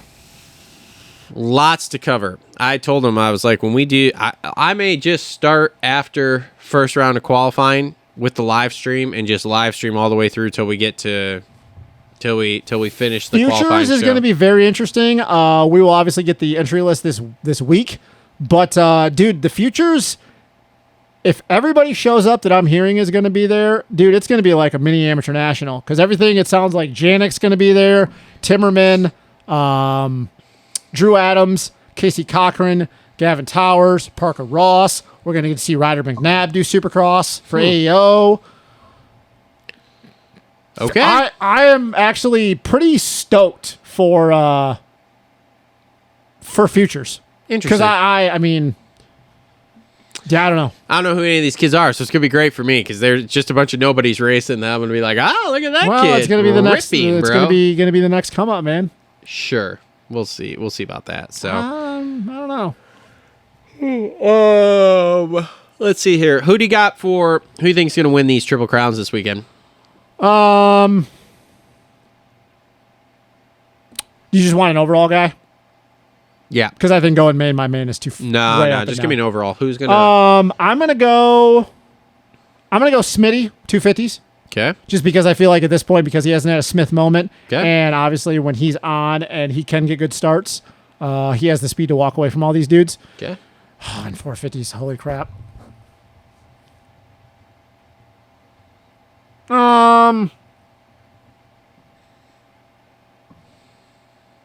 I'll go Sexton. Okay. Part of me really wants to say Eli, but I still don't believe he is 100% comfortable with completely pushing the pace when guys up it to the next Okay. level. All right. What about you? So I got Jet's gonna win the 450 class there. Anaheim, good vibes. Won the first one. Okay. We'll be fine. We figured out Triple Crowns last year, so After getting just one. yeah, after getting just one, but we figured those out finally. And then 250 class, I'm gonna go with Kitchen. Okay. I mean, I'm here for it, man. I think he's gonna put it together, man. You know, I want to see, like, if Levi wins his title, I would not be bummed. I do have a question for you, though, on the Jet thing. Yeah. Which, obviously, Jet could win all three of them. Knock on wood. Looks like we're going to have a dry race. Yep. Okay. So that's not anything wonky happening. What is your what is your feeling that if Jet just doesn't win? What is your feeling going into Detroit? It's early, so obviously there's nothing to really because we kind of all agree. I don't think we're having a good idea of what's going on with these guys until probably Arlington. But let's just say Jet just doesn't win. Just doesn't win at A2. And not like, oh, he gets walked, but he just doesn't win. Well, if he just doesn't win, let's say, gets past last turn, Coop pulls out the old gunslinger No, storm, I whatever. don't mean that. That's too Okay. easy. That's too easy. He just doesn't win.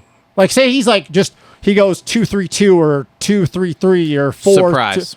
I'd be very surprised, to be honest with you. What is that? What is your feeling though going forward then? Because now this will be another dry race. It's different. Whatever. I understand. Now it turns into how quickly does he learn how to dominate this? Because I think that's what's coming no matter what. I don't believe that if he just doesn't win, there's no dominating in my opinion for the rest of the year. Like there's nothing to believe that this is going to be like outdoors, because now it's like Supercross, we know the domination thing. So there's nothing in your mind if he does, like, let's say. So okay, so let me pitch this to you. He comes out. Let's just say he wins one of the mains this weekend. Yeah. But wins the overall, and then goes into Detroit and wins, and then we have another one after that before the break, right? Yeah, but see, no, we have Glendale, and then we have a break, and then we get Arlington. Let's say he wins the next three. Yeah, but that's Does not that to you then go, okay, cool? But that's not. It was not just the a couple of weird races, not the but question. he's what we thought. But you're changing the question now. That's not the question. No. I'm just asking you that. So then, but then if he doesn't, there's nothing in your mind that goes with everything we've seen with this kid. This kid is probably the closest thing we've seen to being the real deal. He'll figure this out and get to that point where he's doing what we thought he was going to do, where he'll just start winning and not stop, essentially. No, because of course he's going to figure it out. I still believe, as much as I'm not a Jet fan, I still believe he's going to probably go down as one of the greatest ever dude. He's going to win a bunch of titles. But outside of McGrath, even with Ricky and Stu, Supercross has never really been dominated because we've already seen why. Yeah. Dominating in Supercross doesn't really happen because the amount of time and the amount of the narrow razor thin margin of you winning a race and getting fourth, especially at this level, it's this. Yeah. It's this. Jet has already run into twice, and I know they're mud races, but guess what? It's not like he's never going to race another mud race in his entire life. We never talked about that too, because we didn't have you on last week. What are your thoughts on mud? Because we were kind of talking before the show, and you had some thoughts about mud races or something. Mud races and Supercross, obviously for various reasons, because of rhythm sections, traction isn't there. You already don't have a good drive rolling through the sections. It's a lot different in outdoors. So riding, mud races and Supercross are obviously a lot different because you spin through a transition, you automatically are already either rolling and checking up everything, or you're just going to double through the rest of it. Were you on my boat of like, I'm okay with them later in the year, but like this early in the year is stupid? Like it was just, mud races are fucking disappointing. Mud races are mud races. Ricky Carmichael won a fuck ton of mud races. I mean, okay, so let me pitch this question to you then, which I kind of pitched to Cole last week on the show. Do you believe that Supercross should be the premier motorcycle racing as far as dirt bikes go, and we should only go to like stadiums where we don't have to deal with this? Because I'd love it, but the problem is that'll never happen because unless California starts all of a sudden building more domes, we're never not going to be in California. Yeah, I understand that. I'm just but saying. No, I agree. To me, it's stupid. I agree. If I want to see mud racing, and I kind of touched on this in some of the live shows yesterday, is that the outdoors for mud racing, sure, no problem. We can have 12 mudders, okay? That's fine. It's not going to be the most exciting thing. It's a lot easier to make a mistake and recover outdoors. Yeah, but like that's okay because that's expected. Like you're dealing with the elements. I'm not supposed to have to watch them deal with the elements here. But, and I know it's dirt bike racing still and whatever, but I'm just like, dude, like no. It needs to just be, hey, we go out and we triple this and we quad this and whatever, and we're literally watching the fastest guys who can ride dirt here. To my point though is that where I keep going back with Jet is it's not like he's never going to race another mud race in his life. Yeah. He's going to race a mud race in Supercross. Yeah. And we can't say that he's not good in the mud because he won a moto at MX of Nations in 2022. So this whole idea that, it's mud, it's bullshit. I think he'll figure it out, to be honest. Of course he's going to figure it out. I made the comment of, we found Jet's weakness, but at the same time, I'm like, I don't think, and we saw it this weekend. I mean, let's face it was muddy this weekend. He came out. It still wasn't a great weekend for him, but he still got fourth. He got fourth, but here's the thing, though. I also disagree with your comment that you think he's going to win 11 or 12 rounds now. Well, that's going off statistics there. I don't believe that because Clinton followed and that this is dirt bike racing. Statistics are cool. This is not stick and ball sports. It's a lot easier to do statistics and stick and ball sports than it is this because you have more people to rely on. I mean, if you show up sick, there goes your statistics right away. Well, I mean, I guess there's a fair amount of data out there with Jet. He's raced enough seasons now that if you look at it, it says 86% of the time he lines up, he's going to win. On a 250 in Supercross and a 450 outdoors, not 450 Supercross. Okay, I mean, we've already seen through 3 rounds why this is not going to be like 2023 outdoors. I guess we've had 2 mud races. If they're dry, but that's part of it. That's part of it. Well, I understand, but if it's dry, it might look completely different.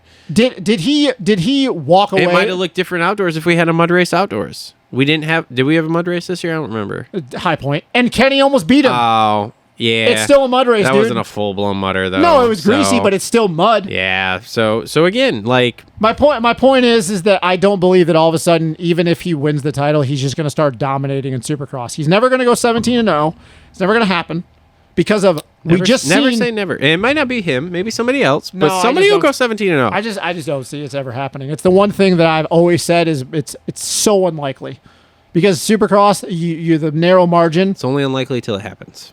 Hasn't happened through 50 years of Supercross, it was unlikely until Ricky went 24-0 outdoors, too. There was a lot of dudes up to Ricky that got close. There's never been somebody close to winning 17-0. We'll see, man. We'll see. Yeah, you totally changed the question. You totally changed the question. Sorry. Go back to the question. You brought up, if he wins this and then he does that about dominating, I said, what if he goes in this weekend and he just doesn't win? Like, not like, Coop closes on him and passes him in the last turn. I just mean like he just doesn't win. I'd be highly surprised. I think we're in for a real battle. Okay, all the way through the season. That's all between I need to know. Him, Sexton, Coop, and we'll just go with Eli also. Because if you would have came back and say, I still believe, I'd have had a real problem with that. No, I think. Okay, now cool. All right, that's all I wanted. I went off. Obviously, we went off the 17-0 after San Fran there because obviously it couldn't happen then. Now that we've lost 2, I go back to the point of, like I said, I'm going to follow some statistics there and go, okay, well, somewhere between 10 and 12 maybe. And again, I think we get a dry track this weekend. I think he wins. Hands down, I think he wins. I think he puts it together. I'm not fully convinced, and this is just my Jet homerness here, that if we had dry track last week, dry track this week, he doesn't win both these 2. How many rounds? You're not going to convince me of that. How many rounds is it going to take for you to get off of that? He would have to get beat multiple rounds in a row. You mean to tell me I mean legit beat. I'm not talking like he comes in the last corner, Coop comes up, stuffs him, and wins. I'm talking like he loses by 3-4 seconds. You mean to tell me that if he starts with Chase and Eli every moto this weekend and he just doesn't pass him and they just beat him straight up, that part of you is not going to lay off going into Detroit? That could be. That's what I mean by getting beat. To see, but I have to see that on a dry track of him legitimately getting beat by these guys. I have not seen it to believe that he can do it. A1, you literally have said a million times, is A1. We have no idea. A1 is A1, but the things we did see at A1, which was in that heat race. I saw him lose a heat race and win the main. He did not get a start, but what did we see in that heat race? That's part of it, though, dude. No. Well, I understand that, but what did we see? He was 5 seconds down from Coop. And then he crashed. And then all of a sudden he went, oh, I guess I should go win this. And he made up 3.5 seconds. And then, crashed. Yes. And he had crashed. A small mistake. You know how many times I could say it was Stu? That happens. You know how many times I could say it was Stu? Stu got a shit start. I understand. So, like, that's my point. Is that's where I'm just trying to get you to. I'll go back to me yelling before. He's not Stu. He's not Stu. Well, he's done Stu things already. Because Stu's fucking rookie outdoor year was pathetic. Stu's rookie outdoor season, he was also underpowered in racing Ricky Carmichael. I don't care. It was you fucking should care pathetic. because you should care because that is part of it. One dude. Who did Jet Lawrence race that is on Ricky Carmichael's fucking level? Jet Lawrence did not race anybody that was on Ricky Carmichael's level. And he was also not underpowered riding a 252 stroke that shattered your brain out. Nah, dude, I'm tired of this argument too because everybody, you included, want to make this fucking argument with the Ricky and Stu thing. Look, there was not 15 other guys who won 250 championships in their there was fucking dude things. that won a bunch of God. No, there was not 15 other dudes that won 250 titles. Okay? What did they have done on a 450? There was literally no one. Stu's perfect outdoor season, he beat Michael Lessie. Michael Lessie didn't win a fucking title. He also beat Tim Ferry, Davey Millsaps, Ivan Tedesco, all champions. They didn't beat 15 other 250. What are those 250 dudes done since they've been in the 450 class? The same shit as all those other dudes. None of the guys in those fucking perfect seasons with Stu and Ricky did fucking anything either. You want to talk about? I'm gonna literally go back and put this down on paper at some point here because I'm so sick of this argument. So Jet's beating nobody either. Then nobody outside of Chase Sexton's gimme 450 title. He's beaten no 450 champions. Okay. Who did he beat? I'm waiting. I mean, how many other dudes have titles in that class that he beat all summer? In which class? In the 450 class. How many of them have 450 titles? None of them outside of Chase Sexton. Neither does anybody who fucking Ricky or what's Ricky his nuts raced Sebastian Tortelli, Jeremy McGrath. Okay, so you got Jeremy McGrath. The greatest of all time. And Seb Tortelli had won like 3 GP 450 titles. Had one outdoor title. No, I'm talking about Supercross. Oh, see, I'm talking outdoors here. I'm talking about Supercross because I'm going back to perfect season. Yeah, Supercross thing. We're still in the process of developing all right. here. He raced Sebastian Tortelli, who was a multi-time 250 GP world champion before he came over here. Okay, and so there's one. Yeah, so there's one. So who did Jet beat? That's a multi-time 450 champion over here. That's a multi-time 450 champion. Yeah, who did he beat? I'm not talking. I'm not talking 450s. Yes, there was no 450 title guys in there. I thought that's what we were talking about because we were talking about perfect seasons. How many dudes? Oh, he also beat Chad Reed. In their perfect season. Chad Reed. He beat Chad Reed. Chad Reed also 250 champion. Okay. Multi-time 250 champion. K-Dub, guy who had battled for championships up to that point. Okay, great. Okay, cool. All battled. AP, who's battled for a title. Fucking AP's Sexton, never battled for Sexton, who's battled for a title. No. AP never battled for a 450 title. K-Dub has. Okay. K-Dub had. Okay. So, if you want to say that Ricky and Stu didn't race anybody, cool, man. That's fine. I'm also going to come back at you and say Jet never raced anybody also that battled for 450 championships because we both know that Sexton, he won it, had to be there, cool, not taking that away from him. He would have never won that had Eli got hurt. So then you're talking about now he's never raced anybody. So the only person that he raced was Dylan in 2021 that had a title. And that's it. You got one. You got one dude that had a 450 title that he actually earned all the way through from front to back. And 15 other guys who've won 250 titles. That doesn't matter when they're in the 250 class. They're not in the 250 class anymore. I'm sick and fucking tired of this argument too. Everybody talks about 250 title. I don't give a damn when you're in the 450 class what you won in the 250 class. Okay, so let's go back here then because this is a fun conversation here. So in Ricky's years, who had premier class titles that he raced He raced some in his back- perfect seasons? I don't know, dude. I'd have to go back and look at them all. Okay, well, that's I don't what I'm have saying. time for that. This is what I want to do, because again, I'm tired of this argument because everybody's downplaying it, and I get it, and it's I'm not just from you. downplaying- I'm I not get it. downplaying- I get it from everybody online. That, oh, he didn't race anybody. Okay, well, again, you go back to Stu's perfect season. Stu didn't race anybody. Stu raced Mike Alessi. That was it. Like, No, that wasn't. He's not the only person he raced. okay, well, the only person who gave him any trouble was Mike Alessi. Man, Michael Essie didn't give him any trouble. So, like, what? And then, like, Ricky seasons, I haven't studied Ricky seasons as much. I've watched a few of the bar-to-bar things or whatever the fuck, or whatever, the Great Outdoors or whatever. yeah. See, VL beat him. I will be damned. VL is ahead there by a couple seconds still. That's weird. Anyway, but with the Ricky seasons, I have to study that a little bit more. But again, from the few things I've heard on the guys who are trying to be, more... there's not a whole lot of dudes in there. So it's not like it's... It's because we look back from all those years and they're so far removed. They didn't watch how good those guys were back then. So you're saying our guys are shit right now? Our guys are super fucking inconsistent. If you look at all the guys that Ricky raced and beat in those 24 seasons, or those perfect 24-0 seasons, all those guys he raced were literally in the championship or top 5 every year after year. I couldn't tell you a guy I'm not even taking away from what Jet. I've never been on this thing that, Jet lucked into the 22-0 and he didn't race anybody. Yeah. He raced a whole bunch of talented dudes. Even Yeah. me not being a Jet, you never heard that come out of my mouth this entire year. So I'm not one of those dudes. But if you're gonna start coming at guys from my era that I watched, and I watched all those dudes, and I've watched them all through from their 125, 250 years, they're all the same type of dudes that Jet raced.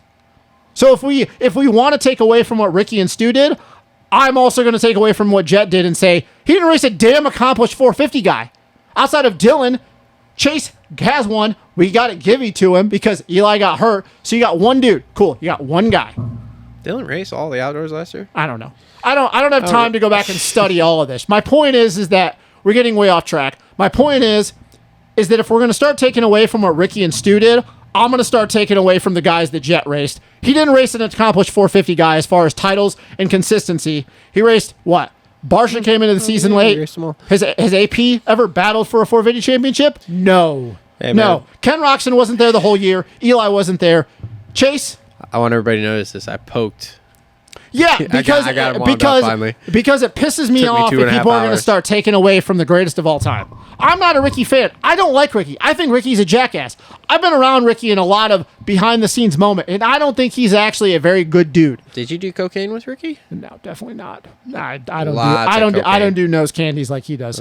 Interesting. But you can't take away from the greatest of all time, especially, here's the difference, and this is what I will say about, we talk about what Jed did. The way Ricky won his races, much more impressive than the way Jet did. Yeah, that's... I mean, No, it's not. It's not up for debate when you win races by a minute. It's not up for debate. It's not. Depends if the competition's less, to be honest with you. When the competition is guys that have been there year in and year out, no, it's not. I don't... If I take Kevin Windham and I take Aaron Plessinger, when you go back... I see the same dude. If you go back to prior 2010, I don't look at those guys who weren't at the top. And what I mean by the top, I'm talking the podium dudes. Okay. I don't look at them as the same level as like the, we'll call it, 10th through 15th place type dudes at this point. Just because the infrastructure wasn't there. There wasn't the facilities back then for these guys to train and ride and do you know what they do. I also look at a lot of soft-ass dudes these days. I mean, I'm not... That's so if not, you tell me that I have to take... That's not an argument that I want to have either, because like, I don't fully disagree with you on that.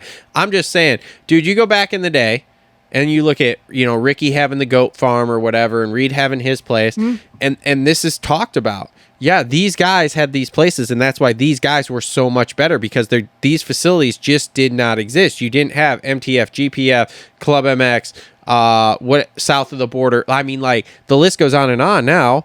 14 Farm, whatever. Like the list just goes on and on, which is why today there's so much more parity everywhere, because everybody's to an extent. I mean, Eli's been at the top for how many years? It doesn't drop off after the top 3 like it used to. It used to be you had the top 3, and then it went talent-wise way down here. Yeah, and I could argue that that's not true either. And now it drops, but it's like I could argue and then I could argue that that's not true. It's way farther out before you get it. I could argue that that's not true. I mean, I can argue that that's not true. Yeah, I can. I really can. What's your argument for it, though? That the talent level, I look at a lot of dudes, they was the same dudes year in and year out, and they were interchangeable.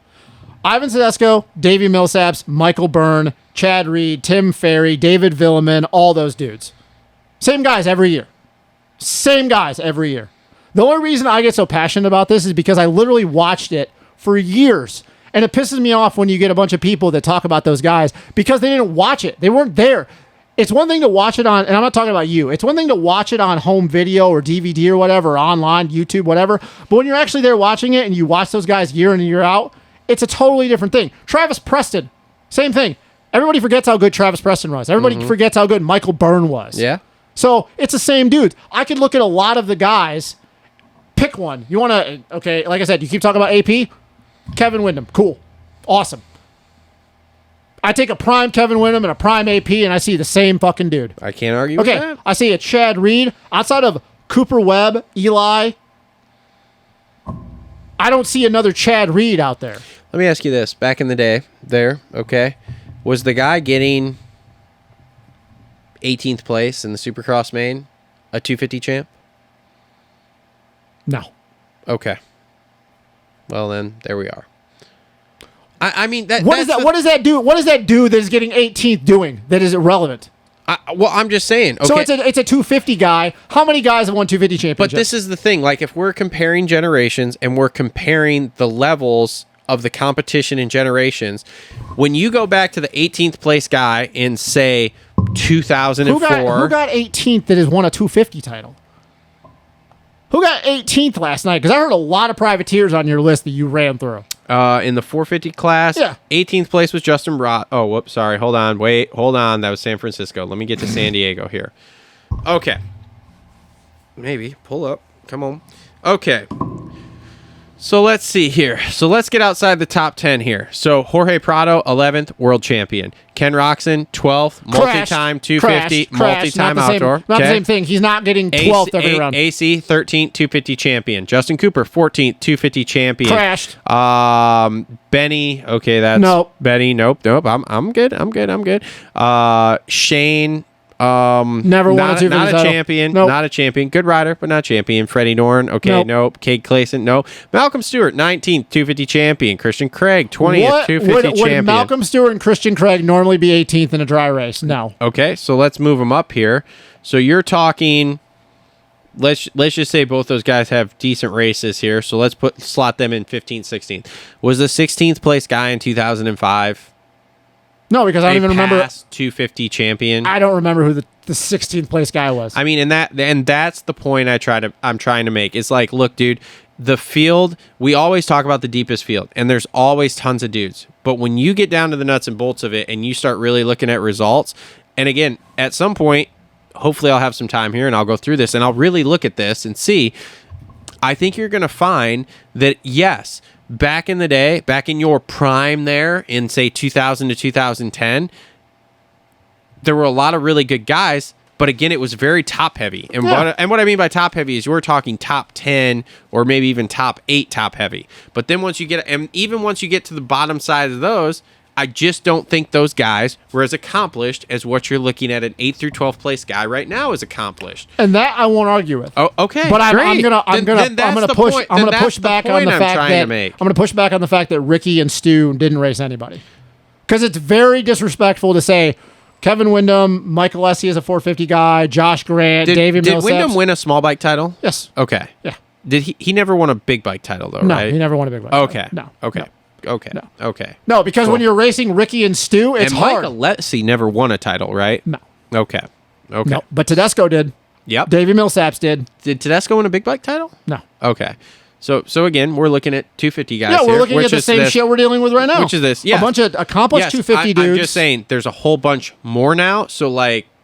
Also, you also had a lot of dudes that stayed in the 250 class for a very long time, a la Martin Davalos. Well, that's a whole nother bag of worms I It don't is. care to jump It very into. much is. It's just I'm just going to argue the fact of anybody that says back in the day that those guys weren't competitive and weren't talented. You just didn't watch it enough. I mean, yeah. Which is why we'll I see. take. I We'll see. normally like I said, I want to go back. I want to go back and watch all this stuff. I've watched some of Stu's 08 season, like a lot of Stu's 08 season, multiple times. I haven't dove as much, like I said, into the Ricky stuff. And I was watching last week. What was it? 2005 Supercross, and I was like running through it. Oh, Chad, Ricky, and Stu on two strokes. Chad, Ricky, Stu, Villeman, Roncada, Pastrana, Yep. McGrath, Yep. Wyndham, Fonseca would have been in there. Fonseca. Yeah. That was another very underrated dude. How good Ernie was before he got paralyzed. So I'm like, dude, man, that is incredible. The names that you see in there or whatever, So, and again, like I said, at some point I want to go through. I want to put this all together, and I want to try to compare them in a sense to kind of put where so that you can really see. Okay, this is who they raced. This is where the drop off in talent really hits. I'm just going to look at it, and it's going to be a defense, not a jab at Jet. It's more of a defense for the other guys. That outside of Eli, there's nobody that is racing currently that you're ever going to compare. Coop might be the only other person because he got 2 Supercross titles that you're going to put on the level of Ricky, Stu, and James. That his accomplishments, titles, wins, whatever, always being there year after year. That's what I'm always going to push back and say. Eli is going to be on the Mount Rushmore. But then you look at the other guys and you go, none of them are on that level. Stu is really good, man, but Stu's accomplishments. Stu has the second most wins of all time. Stu's accomplishments, I believe, are bolstered by the speed and the innovation he brought to the sport. Stu has the second most wins. I didn't say he just doesn't have the titles. That wasn't a thing, but I'm just saying when you go titles and stuff, it's like, bro, he won 2 Supercross titles. Yeah, no, that's why I said he won. Titles. Yeah, he won. How many outdoors titles did he win? 450's one, but he had 4. He had 4 in a span. So he only won the one they went perfect season on. Yeah. Wow. And he was winning 2012 until he blew himself out of Thunder Valley. And again, this isn't me trying to say that like Stu and Ricky aren't great riders, because Ricky obviously was fucking nuts. And then Stu, and I saw Ricky ride in retirement years and went, Jesus, and he wasn't even riding in shape, nothing. No. And then Stu, I absolutely love. You unfortunately got the back half of Stu's career. You never got. I did get that, yes, because I came in about 13, which would have been right where it was winding down, and we've now learned that since he's talked that he was not really in it mentally. Yeah. So, but again, but trying to look at it through a kind of non-biased thing, which I think I'm in a good spot for it because I didn't live it. Like, you have a lot of passion about that time frame because that was your era. Like that was your prime as far as this stuff went before you became an angry old man like me and whatever. And after you were a kid and didn't really know what was going on. So that was like your prime. So there's a lot of passion there. Where like, I don't have that emotional connection to it. And now I'm old enough that I don't have as much of an emotional connection. I have my favorites, just like everybody here, but I don't have an emotional connection to this stuff right now. So I can really look at it, I feel, in a more non-biased way and go, okay, like, yeah, these guys are excellent. They're good.